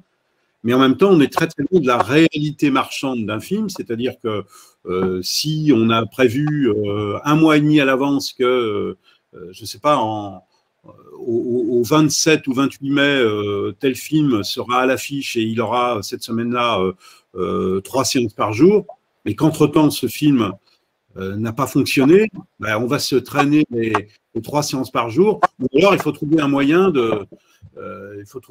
d'intervenir, et Caroline en sait quelque chose. Oui, moi, quand j'étais au Studio 43, effectivement, le souvenir, on travaillait au programme, hein, et le souvenir pour les fins de mois était très, très difficile et douloureux. C'est-à-dire que les distributeurs avaient énormément de mal, et ça pouvait se comprendre, à s'engager pour une salle 6 semaines à l'avance. C'était extrêmement compliqué. Et de la même manière, 6 semaines à l'avance, il était quand même extrêmement difficile de pouvoir dire oui, sur un 2 salles, je te prends le film à 2 séances par jour. C'était extrêmement compliqué. Après, ça permet une éditorialisation de la salle qui est vraiment importante. Nous, par exemple, au 14A, jusqu'à la pandémie, on avait un programme mensuel, mais dans lequel on ne mettait pas les horaires, on mettait le focus sur 5 films qu'on avait vus et qu'on défendait. Donc, c'était un peu la contrepartie qu'on avait trouvée pour pouvoir rester flexible à la semaine, parce qu'on avait des impératifs aussi de rentabilité, c'est-à-dire qu'effectivement, on ne peut pas prendre 3 semaines un film qui ne marche pas à bloquer sur une salle en plein pot, par exemple. Donc c'était, je pense que la programmation, le programme, au moins, ça a permis de renforcer cette éditorialisation qui, pour moi, est vraiment une des marques des salles arrêt essai, et que Internet a permis de le flexibiliser aussi. Oui. Et ça, c'est pas mal. On peut garder un programme et une programmation en se programmant à la semaine. Et à la semaine, on va discuter à la marge. Moi, il y a peu de films, fort heureusement, que je rentre le lundi matin sans le savoir depuis 15 jours. C'est ce qui est fait notamment dans bon nombre de salles à essai. Enfin, je crois que, si je me souviens bien, les studios de Tours fonctionnent exactement de cette manière-là, c'est-à-dire une éditorialisation de contenu, mais une flexibilité programmatique. C'est-à-dire que, effectivement, c'est plus complexe avec le papier quand on a déposé des milliers de petits journaux chez les commerçants. Alors, dans les changements, les bouleversements de la programmation, il y a évidemment l'arrivée du numérique au début des années 2010. Comment, chacun à votre poste, vous vivez ce changement, cette révolution du 35 mm au numérique, même si on savait que ça allait arriver? Est-ce que ça change les relations entre les distributeurs et les exploitants? Est-ce que ça change la programmation? Et de quelle manière? Vaste question. Vaste question, oui. Alors, Jean-Claude. Par rapport, le principal changement, c'est par rapport au circuit, justement, et au nombre de copies de blockbusters français ou américains. Je me souviens de gros débats avec Jocelyn Bouissy sur Bienvenue chez les Ch'tis, par exemple, en 35 mm, qui me disait je veux 6 copies au CGR de machin, j'en veux 4 là, 5 ici. Je lui disais non, tu as droit techniquement à 2 copies, je t'en donne 2, point à la ligne. Chez le numérique, c'est fini, ils font ce qu'ils veulent. Certains respectent davantage les choses. Je pense que globalement, UGC est assez respectueux, Gaumont Pathé aussi. Chez nos amis de CGR, ils ont toujours assez tendance à rajouter des séances. Même en plus, vous trouvez le samedi soir à la caisse tel film, panne de copie, pour rajouter beaucoup moins maintenant. Oui, parce qu'ils ont été surveillés, ils ont eu quand même plusieurs incidents et plusieurs problèmes sur ce plan-là, mais le principal avantage, c'est la programmation VO-VF qui est facile avec le numérique et qui est à l'avantage des exploitants, je crois, et des distributeurs, bien entendu, puisque ce qui est avantage des exploitants, pour la meilleure exploitation de film, c'est avantage des distributeurs aussi. On ne parle pas d'argent, là, on parle simplement de qualité de programmation et de pouvoir mettre certaines séances, par exemple, dans certaines salles, en VO à certains horaires et en VF à d'autres, parce qu'ils se sont rendus compte qu'il y avait une demande VO, mais qui était plus centralisée sur, je ne sais pas, la séance de 18h, je dis n'importe quoi. C'est beaucoup plus simple à faire et à réaliser, bien entendu. En dehors de l'état des copies, bien sûr. Alors, Caroline et Thierry? C'est sûr que sur la VO, il y a vraiment pas photo. Le numérique, c'est quand même un énorme avantage. Sur la flexibilité, comme disait Jean-Claude, ben, tu peux aussi quand même, de manière beaucoup plus simple, changer ton film de salle en fonction de comment il marche. Hein. Donc, c'est vraiment quelque chose de positif. Après, je reviens toujours sur mon dada de l'éditorialisation de la programmation et de la programmation de la salle. Il n'y a plus de frein dans les grandes villes à mettre 6 copies d'un film, y compris 6 copies d'un Almodovar dans toutes les salles. Et pendant ce temps-là, c'est aussi les salles de plus petites villes, de villes moyennes qui ne l'ont pas. Donc, pour moi, c'est vraiment là-dessus que le numérique, il a intensifié une complexité. Après, dans sa gestion au quotidien, c'est bien sûr plus simple. Il n'y a pas des projectionnistes qui se pètent le dos à changer des copies de salle avec le risque de se planter dans l'escalier et de planter la copie avec. Ça, c'est du passé. Thierry, alors, est-ce que, du coup, pour les petites salles, est-ce que le numérique a pu leur donner accès au film plus rapidement? Ça fait partie des questions ou des remarques qu'on a dans le chat. Enfin, indéniablement, oui. Alors, c'est pas une réponse catégorique et universelle. Hein. Il y a quand même toujours des endroits où c'est plus difficile d'avoir des copies rapidement que dans d'autres. Mais ce qui est sûr, c'est que déjà, d'un point de vue pratique, technique, c'est plus simple de recevoir soit par faisceau, soit par DCP physique qu'auparavant. Même si j'avoue, de manière un peu rétrograde, avoir une certaine nostalgie de l'époque où on se retrouvait entre deux carrefours à se passer une copie 35 mm entre la salle qui venait de terminer l'exploitation pendant 3 jours et l'autre qui allait le reprendre pendant 3 autres jours. On s'échangeait les copies, on buvait un café à l'arrière du camion, etc. Bon, c'est une autre époque. On pouvait aussi arriver en retard pour l'heure de la séance. Hein, on pouvait arriver en retard. Il fallait toujours trouver l'endroit où le transporteur allait déposer la copie dans le café d'à côté parce qu'il n'y avait personne à cet endroit-là. Donc, le café d'à côté récupérait la copie. Manque de bol, il était fermé ce jour-là. Enfin, bon, tout un folklore dont il faudra un jour faire la narration dans un livre. Mais en réalité, aujourd'hui, d'une part, ce auquel il faut penser, c'est quand même le confort du spectateur. Est-ce que ça a amené en confort pour le spectateur contribue aussi quelque part à fabriquer des entrées futures. Même si, en tant que cinéphile, moi, j'adorais voir une copie rayée quand j'avais 17 ou 18 ans, parce que je me disais, ce film, c'est quand même vachement bien, quoi. C'est un vieux film, c'est super. Il était tout rayé, mais bon.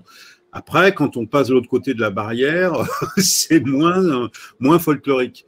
Et le confort du spectateur alimenté par le numérique a quand même considérablement œuvré pour que les gens retournent largement en salle.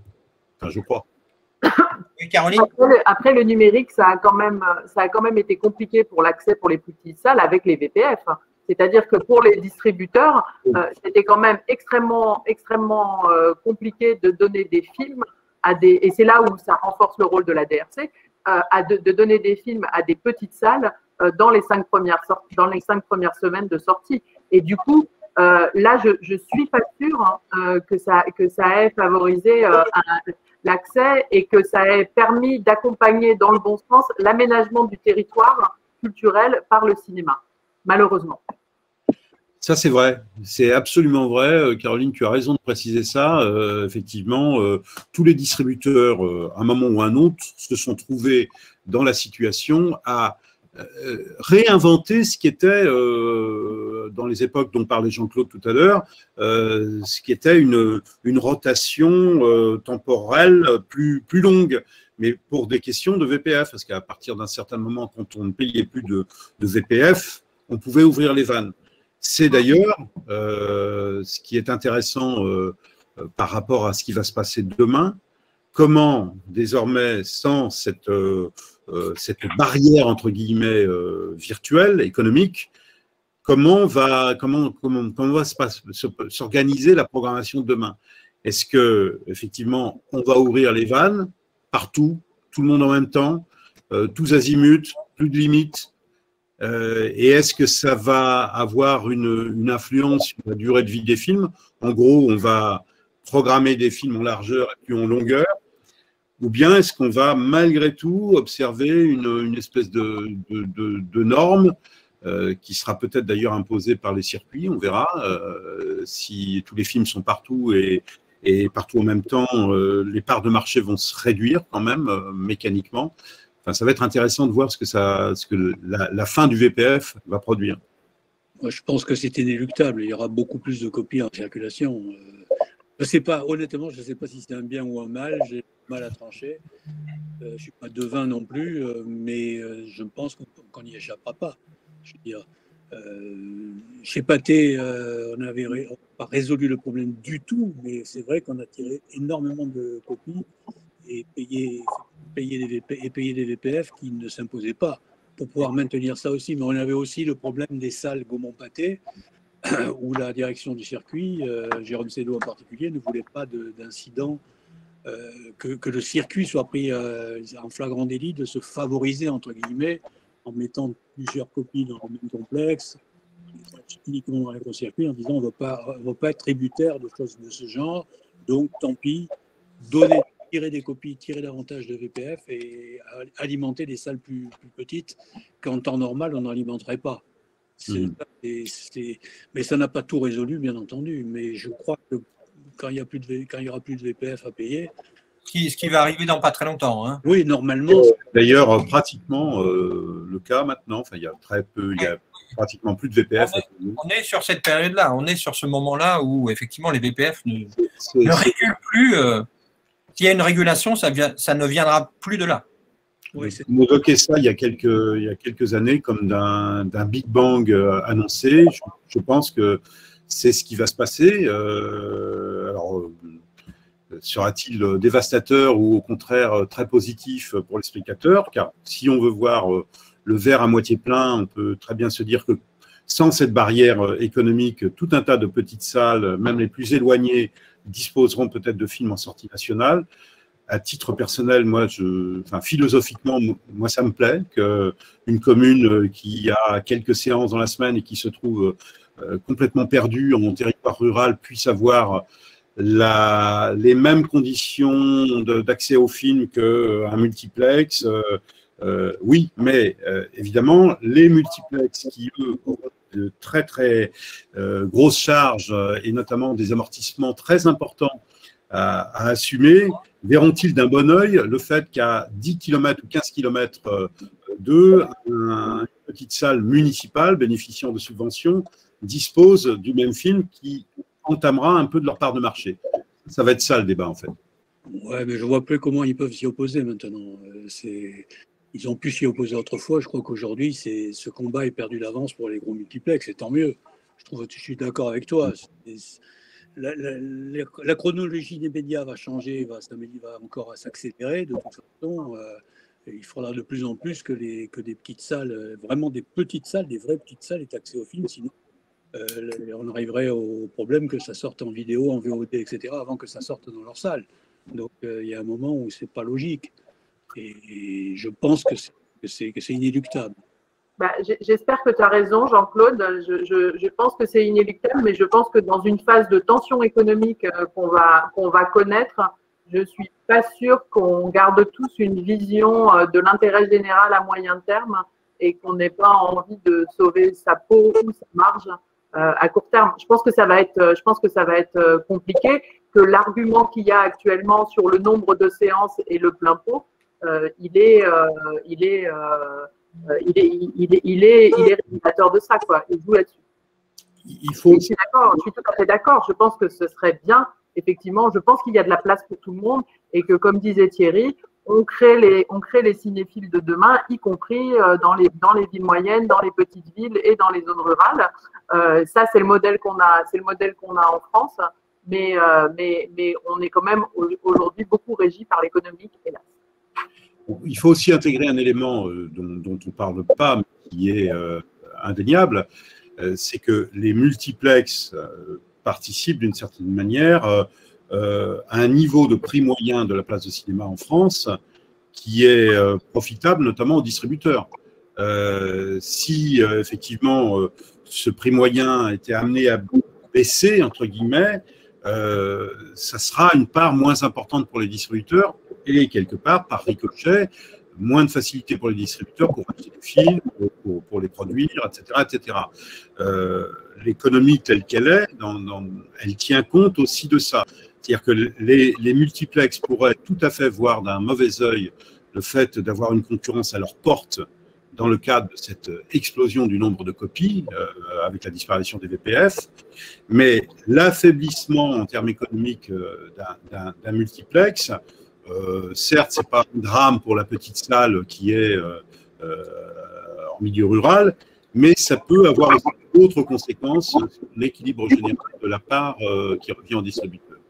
Alors, là quand même, sur cette question-là, est-ce qu'on ne prend pas le risque, hein, si on suit ton raisonnement, Thierry, de perdre des spectateurs pour tout le monde? C'est-à-dire qu'il y a des personnes qui sont dans une petite ville qui, si le film n'est pas proposé dans leur ville, n'iront ni dans leur ville, ni dans le multiplex, et seront perdus pour tout le monde. C'est-à-dire qu'ils vont rester chez eux, pirater le film, et ils n'ont pas envie d'attendre 4 semaines pour voir un film. Enfin, il y a quand même ce risque-là qui est important pour toute la… C'est le cas oui, aujourd'hui. C'est le cas aujourd'hui, mais justement, à partir du moment où les VPF sont remboursés, est-ce que il ne faut pas améliorer l'accès pour au moins sauver les spectateurs qui ne vont pas faire l'effort de faire 20 km pour aller ailleurs voir le film? Les spectateurs qui ne font pas 20 km pour aller voir le film, c'est un choix. Hein. C'est comme on dit souvent. Je pense aux personnes âgées, aux adolescents. Non, moi, pour avoir travaillé dans des cinémas itinérants, les spectateurs dans le Nord-Pas-de-Calais, les spectateurs qui ne font pas 20 km, ce n'est pas un choix, c'est une contrainte. C'est les gens qui n'ont pas de véhicule, c'est les gens. C'est ce que je voulais dire. C'est de la dentelle, ça représente peanuts, hein, mais c'est ce qui crée. C'est ce qui crée les cinéphiles de demain, le marché et même les personnels. Moi, je me souviens de mon assistante Sophie Prevot à Cinéligue qui s'était formée dans un circuit itinérant et qui aujourd'hui dirige une salle à Dives-sur-Mer. Donc c'est vraiment ces exemples-là, ils existent, ils sont importants. Je pense pas que ce soit un choix de pas aller à 20 km. Je pense que pour une partie de la population, ça n'est pas un choix. Non, mais un choix, quand je parle d'un choix, c'est évidemment, je parle pas des personnes âgées, je parle d'un choix pour ceux qui sont en situation de pouvoir se déplacer et qui peuvent ne pas éprouver le besoin de se déplacer. Mais effectivement, sur ce terrain-là, évidemment, moi j'ai toujours été favorable à ce que des films aillent tous les endroits qui étaient difficiles d'accès, où les films n'étaient pas bien distribués, etc. Mais je pense que effectivement, quand on se pose cette question que soulève François et qui est passionnante, est-ce que l'on doit, pour garder les spectateurs, pour augmenter peut-être le nombre de spectateurs, tout favoriser pour que ces spectateurs aient le film à la porte de chez eux? Sur le papier, oui, archi oui, mais cela n'empêchera pas un certain choix de ne pas aller à la salle de cinéma qui s'opérera chez certains. La facilité et la proximité ne sont pas deux arguments définitifs.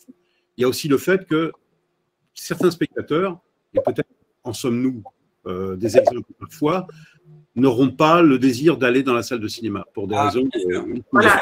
Le plus important, je pense, c'est qu'ils aillent dans la salle de cinéma, qu'ils y aillent à pied à 1 kilomètre ou qu'ils prennent leur voiture pour avoir une expérience IMAX, etc. C'est important, mais il faut surtout que les gens qui ne peuvent aller que à 2-3 kilomètres puissent continuer à aller au cinéma. C'est quand même ça qui fait la France cinéphile et du cinéma. Alors, on arrive petit à petit, là ça fait déjà 1h30 qu'on discute. J'avais annoncé en introduction qu'on parlerait de la situation d'aujourd'hui et surtout de ce qui nous attend, de la réouverture des salles et et des évolutions qu'il va peut-être y avoir en termes de justement de rapport entre exploitants et distributeurs, à la fois par rapport à la période bien précise de la réouverture et donc de ce nombre important de films qui ont été produits mais qui ne sont pas sortis, et puis la période qui suivra, c'est-à-dire que ce trop-plein, il ne va pas forcément durer éternellement et on a une concurrence des plateformes qui est de plus en plus importante, on a des changements de comportement. Comment imaginez-vous l'évolution des rapports entre programmateurs et exploitants, même si c'est le débat de cet après-midi, je crois que c'est important qu'on l'amorce un petit peu avec vous, justement dans cette perspective qu'on vient d'évoquer, c'est-à-dire un raccourcissement de la durée de programmation en salle et un élargissement en même temps du nombre de copies. Alors, Jean-Claude, pour commencer, Caroline et Thierry, donc la réouverture des salles et après. Est-ce que, comme Mathieu Kassovitz, tu penses que tout est fini et qu'on va rentrer chez soi? Non, moi je ne le pense pas, mais on peut le craindre. On peut pas à ce point-là, bien sûr, mais on peut craindre. Je suis très... je ne sais pas comment va se passer, par exemple, la remise à l'affiche du Pontel, du film de Maïwenn, etc. Dans l'esprit des gens, dans la tête des gens aujourd'hui, ce n'est pas des vieux films, simplement, même s'ils n'ont fait que 8 jours ou 15 jours d'exposition. 2 jours pour le Maïwenn, c'est quand même énorme de dire ça. Et qu'ils n'attendent pas plutôt aujourd'hui de voir le nouveau James Bond, les Tuches, le OSS 117, etc. etc. Est-ce qu'il n'y a pas besoin de ça pour réamorcer la pompe très, très, très rapidement? Je ne sais pas. Est-ce que les gens vont aller voir du Pontel, que moi j'adore et qui est un film formidable? Est-ce que 9 jours d'exploitation, est-ce qu'il se remet à l'affiche et il redébarre comme un film neuf ou presque, parce qu'il est quasiment neuf. Il a fait 700 000 entrées. Il était parti pour battre le record de ses propres entrées du Pontel. Je ne sais pas. Honnêtement, là, je suis... il y a le clientèle qui allait souvent au cinéma, les vrais bons clients qui allaient au cinéma au moins toutes les semaines, voire 2 fois par semaine, etc., qui ont découvert d'autres choses et qui ont perdu l'habitude d'aller en salle. Est-ce qu'ils vont la retrouver vraiment, à part les vrais fondus de cinéma? Moi, je suis abonné à aucune plateforme. Je regarde que les films en DVD. Les séries, je m'en tape. Mais je suis malhonnête. Je suis amoureux du cinéma. Donc, je vois la série comme un élément perturbateur. Je reconnais que c'est idiot, totalement. Mais les filles, elles ne parlent que des séries. T'as pas vu ci, t'as pas vu ça. Je dis non, vu, et c'est vrai.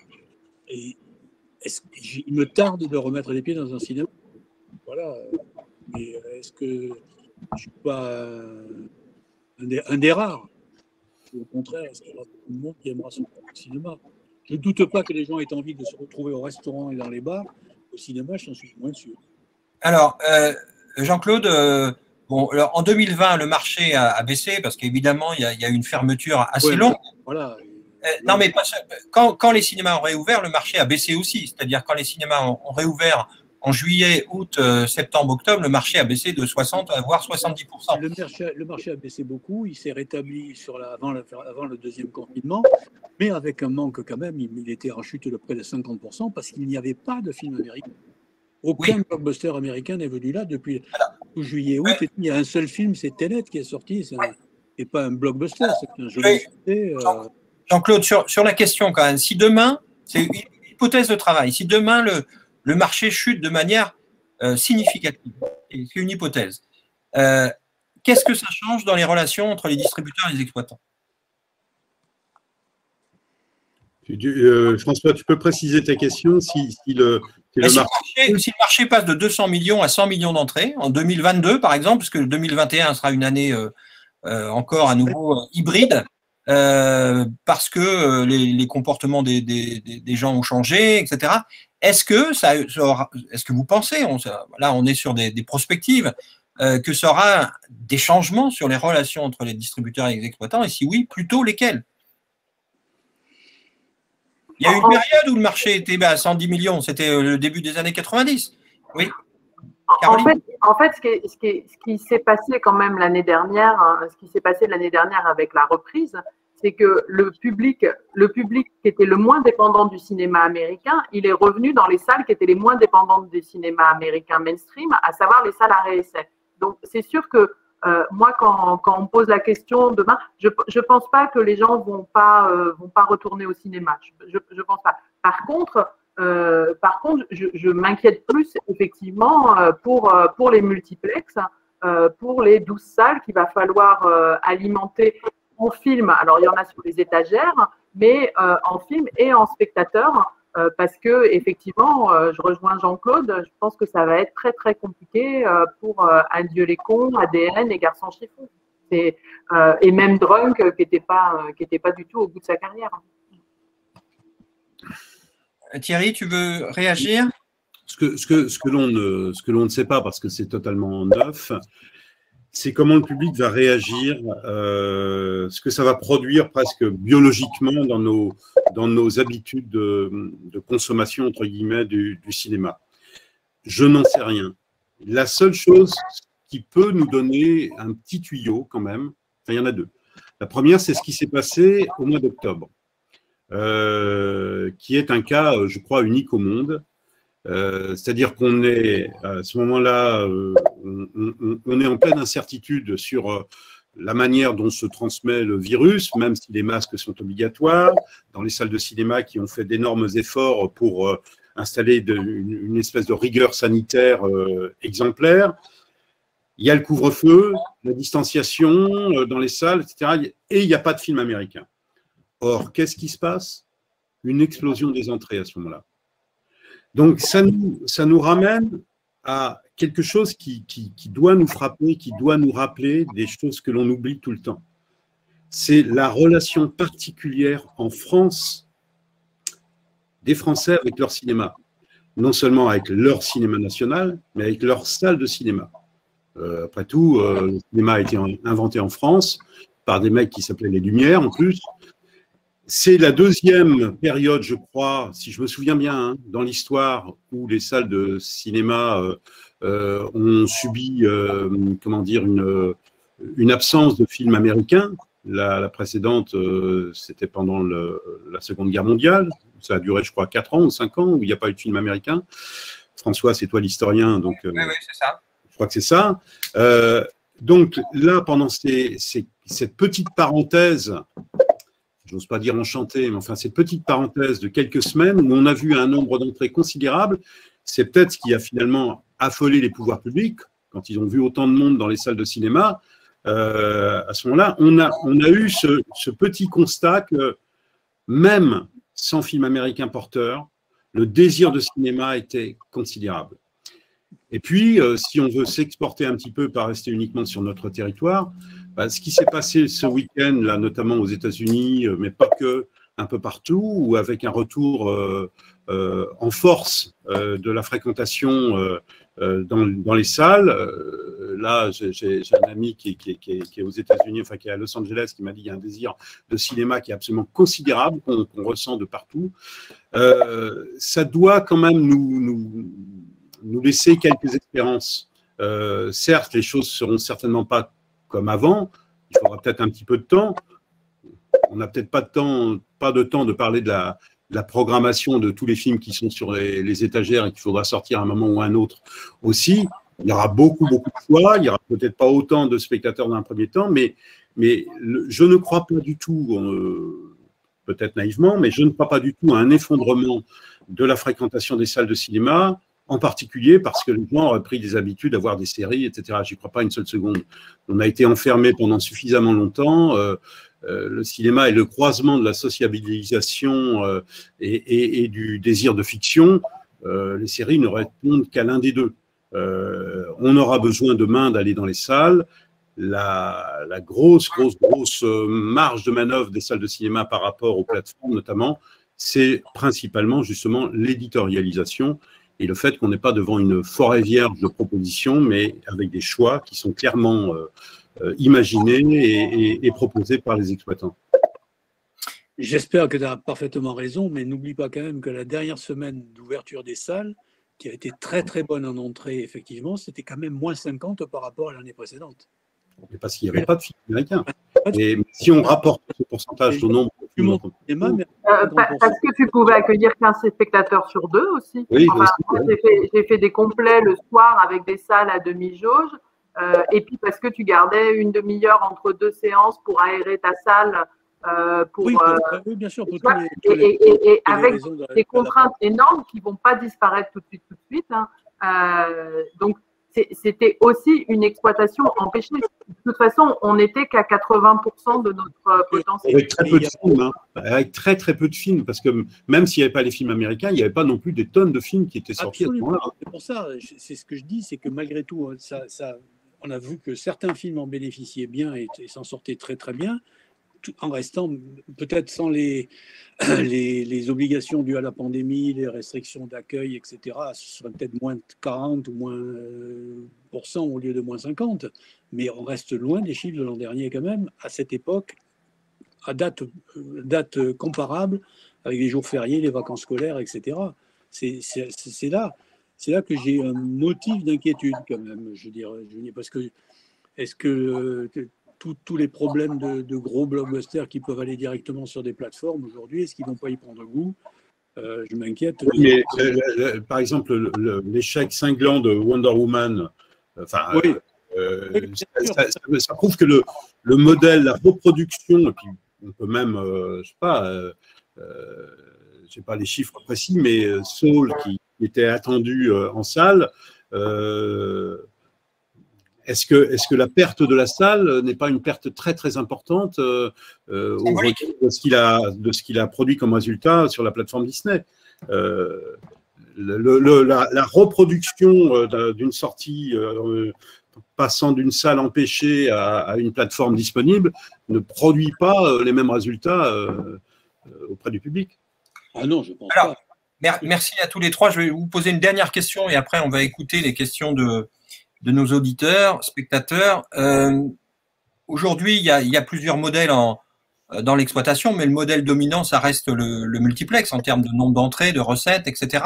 Est-ce que ce modèle-là, c'est-à-dire le fait de sortir un film dans une salle, voire plusieurs salles, à 14h, à 16h, à 18h, à 20h, à 22h, est-ce que ce modèle a encore de l'avenir compte tenu justement de tout ce qu'on évoque? Est-ce que et on a vu qu'il avait été, comme l'a dit Caroline tout à l'heure, très touché pendant les 4 mois de reprise. Qu'est-ce que vous en pensez? Est-ce qu'il va y avoir des changements ou pas?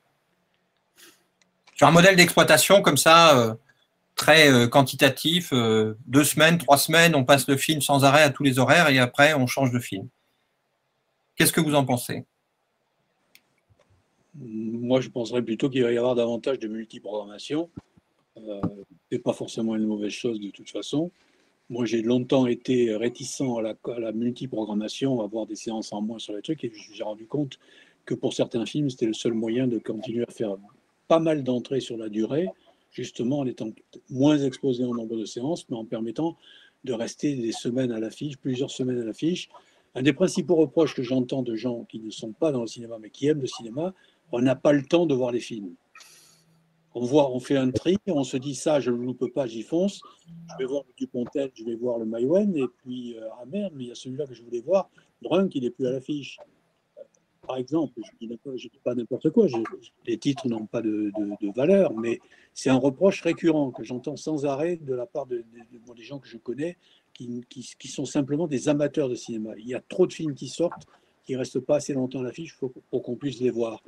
Alors, la multiprogrammation, en ce sens, permet effectivement de pouvoir rester peut-être un mois ou deux de plus à l'affiche avec uniquement quelques séances par semaine, mais qui permettent à tous ces amoureux du cinéma de pouvoir aller voir un film et d'étaler le plaisir en quelque sorte.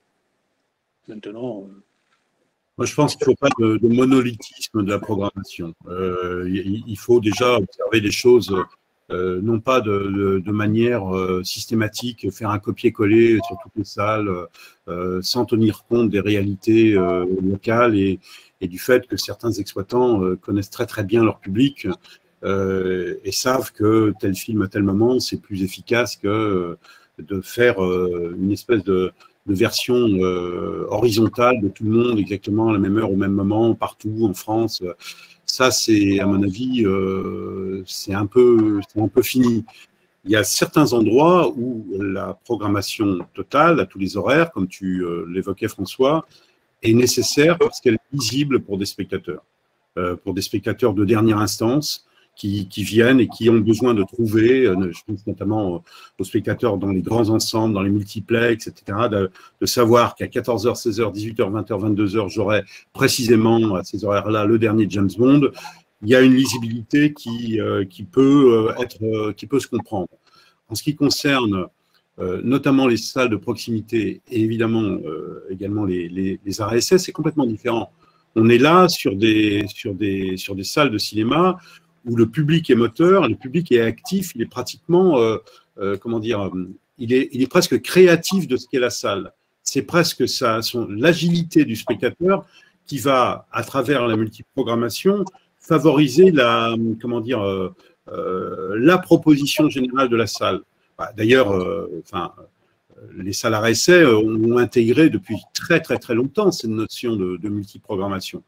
Je ne vois pas beaucoup de distributeurs qui émettent des avis négatifs quand ils ont des entrées qui sont très fortes sur certains films. Ils peuvent émettre des avis négatifs s'ils pensent que les entrées ne sont pas à la hauteur de ce qu'étaient leurs espérances. C'est encore autre chose. Mais sur là où ça risque de changer, c'est que déjà certaines séances ont vécu. Et on le voit même dans les grandes villes. Par exemple, la séance de 22 heures, je ne lui donne pas cher de son avenir, parce que j'ai l'impression que c'est déjà en temps normal, en semaine en tout cas, je ne parle pas du week-end, mais en semaine, c'était une valeur. Et on a connu, pour les plus anciens, des séances à 20h30 ou 21h, une séance unique le soir, qui remplissait bien son office et qui risque peut-être d'être une solution à l'avenir pour essayer on a tous intérêt à avoir plus de spectateurs sur une séance que d'avoir des salles vides à 22h, par exemple. C'est vraiment notre intérêt. Et plus globalement, l'angoisse du distributeur qui veut absolument avoir un maximum de spectateurs en faisant un maximum de séances. Bon, c'est un peu une tarte à la crème. Ce que veulent les distributeurs, c'est faire un maximum d'entrées, quelles que soient les manières où on arrive à ça. Et je pense que pour la salle de cinéma, c'est exactement la même chose. Que ça se fasse sur 5 ou 6 semaines ou sur 3 semaines à toutes les séances, c'est à nous de trouver le juste milieu. Alors, la grosse différence entre le distributeur et l'exploitant, c'est que nous, si on fait 5000 entrées par semaine sur 20 films, c'est pas beaucoup plus grave que si on fait 5000 entrées par semaine sur 10 films. Tandis que pour vous, c'est compliqué et c'est ça qui est quand même un gros problème. Moi, si on me dit que le Gaumont à côté fait du plein pot pour être disponible pour tous les films et que moi j'ai le droit de faire que 2 séances par jour sur un film, mais c'est merveilleux. Demain, on fonctionne tous merveilleusement et puis la salle qui est à 20 km, elle peut aussi faire ces deux séances par jour. Ça, ce serait une belle reprise. Mais avec 400 films, dont pas mal de films porteurs qui attendent, c'est vrai que c'est inquiétant. Alors, merci à tous les trois. Merci sincèrement. On va passer la parole à Marion qui va nous parler des questions, nous dire quelles sont les questions qui ont été posées. Il nous reste un quart d'heure. Bon, superbe. On a eu effectivement, il y a eu beaucoup de questions, mais auxquelles vous avez pu répondre au fur et à mesure du débat. Il y a aussi beaucoup de questions effectivement sur le fonctionnement actuel des minimums garantis. Quand est-ce qu'ils sont appliqués? Peut-on les négocier, les refuser? Voilà, sont-ils légitimes? Qu'est-ce qu'on a comme point de repère sur le fonctionnement sur cette question, pardon Marion, mais on a quand même un peu répondu et je crois que c'est les cas particuliers du cinéma de patrimoine en fait, où il y a toujours le maintien dans certaines reprises. Alors, quelqu'un a cité les Disney anciens par exemple. Quand c'est des copies qui ne viennent pas de la DRC, puisque via la DRC, il y a beaucoup de films de patrimoine où il n'y a pas de minimum garanti, mais il y a encore quelques sociétés, effectivement, qui imposent des minimums garantis sur des films, des séances où ils craignent avoir trop peu d'entrées. Mais j'ai quand même le sentiment que Thierry avait répondu à cette question. À moins que tu souhaites ajouter quelque chose, Thierry ou Caroline. Non, je ne peux pas parler pour tout le secteur de la distribution. Tout le monde a sa liberté par rapport à ça. C'est peut-être différent. J'ai vu notamment passer des remarques sur les films de patrimoine. C'est une considération différente. Sur les films de patrimoine, il y a un travail compliqué. Ce sont des films qui sortent plus rarement, donc il est possible que les distributeurs qui font du film de patrimoine aient besoin quand même d'un nombre ou d'un minimum garanti pour pouvoir justifier le fait de mettre ce film en circulation. Mais personnellement, il y a très très peu de cas de minimum garanti, sauf encore une fois sur les exploitants avec lesquels il y a pu avoir des incidents de paiement. Ouais. Et c'est vrai que la question qui se pose, en fait, elle était effectivement, le MG était peut-être plus se justifier pendant le 35 mm, puisqu'il fallait sortir la copie, etc., du stock. Et effectivement, peut-être plus par rapport au numérique, du coup, certaines personnes se demandent où sont les frais, en fait, oui, pour les distributeurs. Qui veut répondre là-dessus? Oui, parce que les minimums garantis étaient justifiés par le passé par les frais liés à la copie 35 mm, c'est-à-dire les frais de stockage, les frais de vérification. Or, le frais technique de sortir, fait de sortir physiquement une copie revenait à une somme. Il y a eu une période où on se garantissait même d'avoir zéro bénéfice, mais au moins on ne perde pas l'argent en sortant une copie. Mais c'est tout. Moi je n'ai jamais pratiqué de… Oui, aujourd'hui, il n'y a plus ces frais liés aux 35 mm. Donc, voilà. Il y a des frais de stockage du numérique quand même. Ouais, oui. La génération de KDM, des fois, on te facture la génération de KDM 50 €, alors que objectivement, c'est 3 minutes d'un bon programmateur informatique. C'est vrai que les frais techniques ont diminué. Après, je ne pense pas que les frais de promotion aient diminué, loin s'en faut. Alors, parmi les questions qu'on n'a pas posées, qu'on n'a pas évoquées, les changements quand même très importants, il y a la question de la carte illimitée, fin des années 90, début des années 2000. Est-ce que comment cette carte illimitée change les pratiques ou pas, en particulier dans les grandes villes? Jean-Claude, Thierry, Caroline, je ne sais pas. Moi, ce que j'ai vu avec l'arrivée de la carte illimitée, c'est que ça a gelé un mouvement des multiplex, notamment de Pathé et Gaumont, de n'aller plus que hors du centre-ville. Ça a gelé les positions où à un moment, Pathé et Gaumont se sont dit on va garder nos cinémas de centre-ville. Et du coup, en gardant les cinémas de centre-ville, ont eu besoin de faire de la réessai et de la VO pour alimenter ce public-là. Et ça a renforcé la concurrence. Moi, c'est comme ça que je l'ai vu de mon côté. À l'époque, dans un petit circuit, cherchant à aller travailler dans l'exploitation et ne pouvant pas, parce que finalement, les salles qui devaient être basculées à Utopia sont restées dans le giron de Gaumont-Pathé. Alors, Jean-Claude, Thierry? Oui, ça me paraît clair. Je pense qu'effectivement, c'est le principal. Caroline a raison sur ce plan-là. Il y a une fidélisation.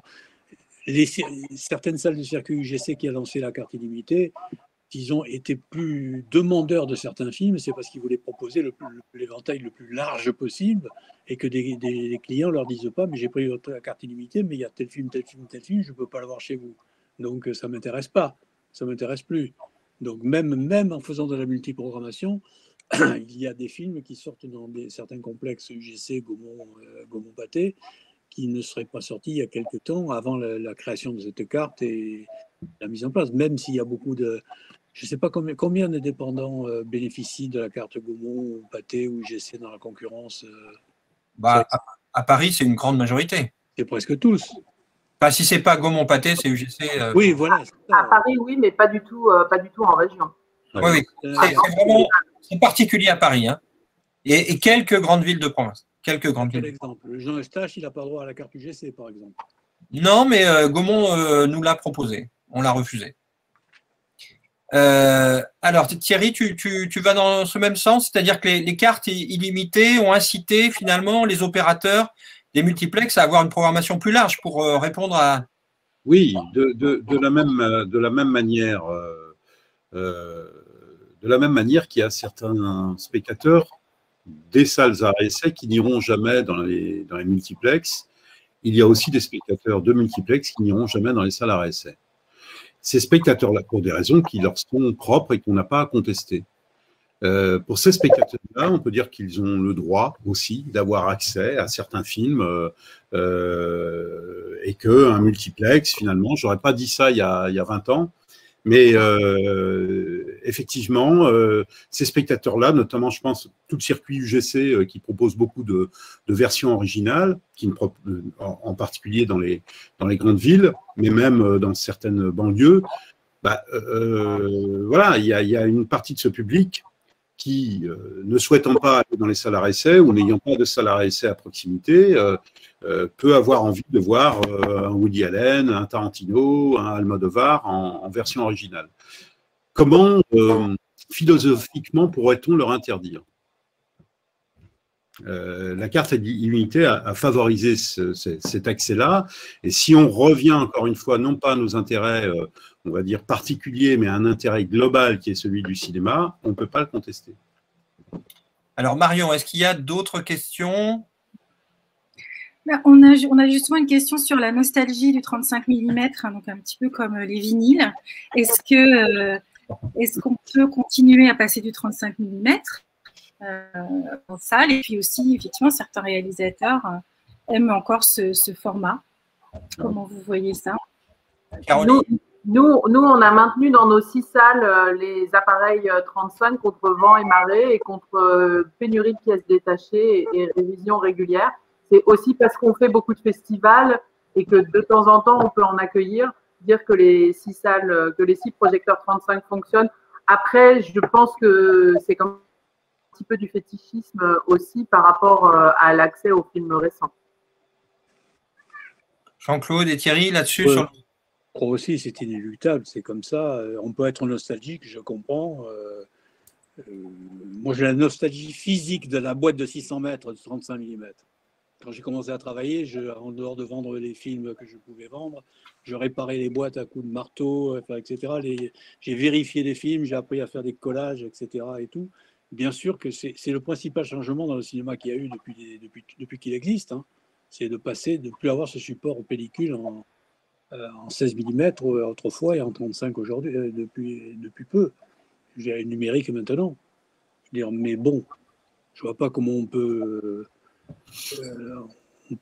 être nostalgique, mais c'est comme ça. Personnellement, moi, je me méfie beaucoup du c'est comme ça parce que j'ai 2000 vinyles derrière moi là. Et le vinyle est un cas assez rare d'un produit qui est en train de remplacer le produit qu'il avait lui-même remplacé.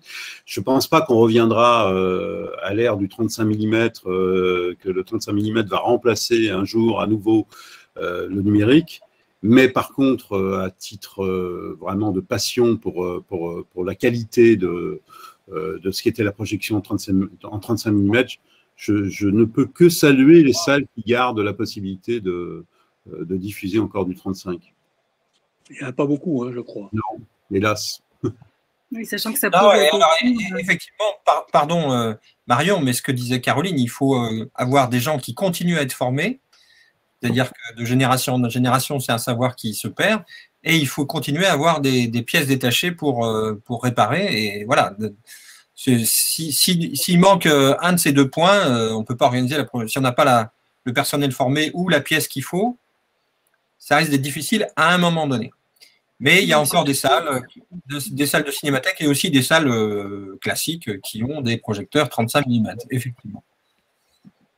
Alors, on a une question délicate. Je voudrais être sûre de comprendre sur les marges arrière de la grande exploitation. Alors, je vais poser la question. Donc, dans les années 60-70, Jean-Claude, tu expliquais que les exploitants participaient au financement de la publicité des Louis de Funès.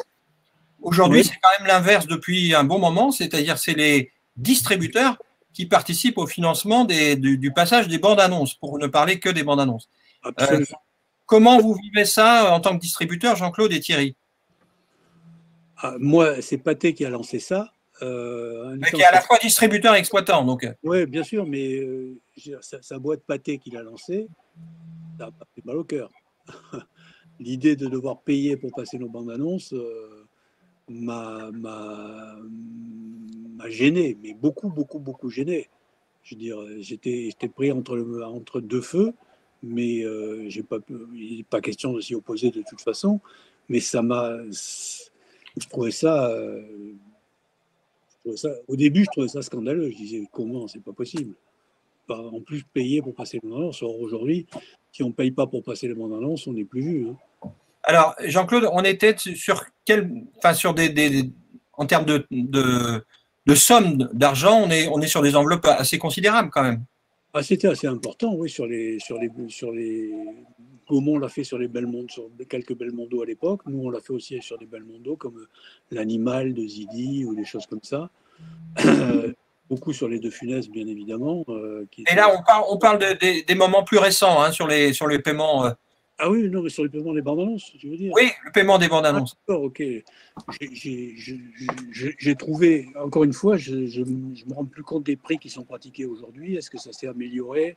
Est-ce qu'il y a davantage de possibilités, des mini-circuits, il y a toujours chez Gaumont Pâté, c'est toujours la bande annonce qui passe en ouverture de film qui est la plus chère.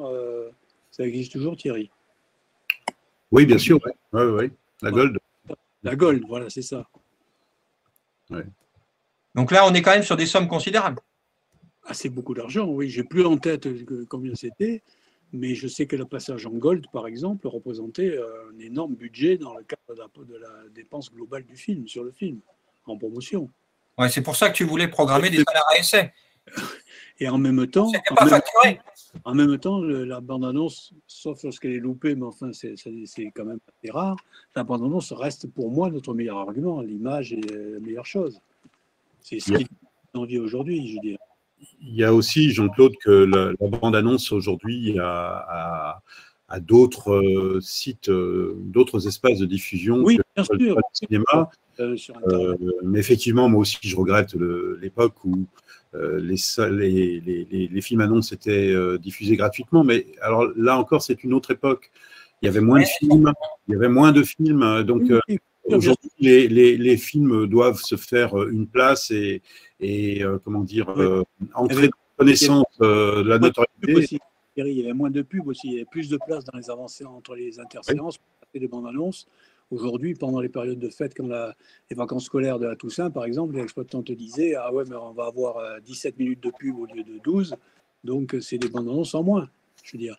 Et les bandes annonces gratuites qui passent aujourd'hui, personne ne les voit. Moi, quand je vais au cinéma le plus souvent possible, les bandes annonces gratuites, il y en a de temps en temps qui passent en ouverture de séance, il n'y a personne dans la salle. Les gens une précision quand même, cette facturation, une précision pour tous ceux qui nous écoutent, c'est que cette facturation, elle se fait dans les circuits, on est bien d'accord, et pas dans les salles indépendantes à essai, en tout cas la quasi-totalité. Oui, bien sûr. Ouais. Non, c'est bien de le dire quand même. Oui. C'est pas partout. C'est vrai que l'achat d'espace, évidemment, oui, est concentré principalement dans les grandes villes, là où il y a le plus d'entrées aussi. Et les multiplexes. Les grandes villes et les multiplex, oui. Parce que dans les grandes villes, il peut y avoir une salle à essai qui ne facture pas. Je confirme que les salles à essai de grandes villes ne facturent pas les bandes annonces. Les bandes annonces sont aussi souvent facturées aux complexes qui ont des prix moyens beaucoup plus importants. Les choses doivent aussi être relativisées également de ce côté-là. Mais effectivement, les salles indépendantes peuvent tout à fait se dire à un moment ou à un autre, mais pourquoi nous, ça passe gratuitement et pourquoi les distributeurs paient dans les multiplexes. Le prix moyen n'est pas le même aussi. Tout à fait. C'est un argument. C'est un argument. Après, je pense qu'il faudrait vérifier si le manque à gagner est dans la même proportion ou pas. C'est une étude qu'on va demander au CNC. Hein, parce que je ne suis pas certain que les sommes soient équivalentes. Il me semble qu'il est 12h01. Donc, on va remercier sincèrement, chaleureusement, nos trois invités, Caroline, Jean-Claude et Thierry. Merci beaucoup à Marion. Et puis la suite en fait de ce travail sur la programmation cet après-midi avec la programmation d'aujourd'hui à demain. Et donc, ça sera à la fin de notre formation. Merci à vous. Oui, très bon. À demain. Merci, au revoir. Au revoir. Au revoir. Au revoir. Merci Jean-Claude. Merci Thierry. Merci Caroline et merci Marion. Au revoir. Comment on va ? Merci François.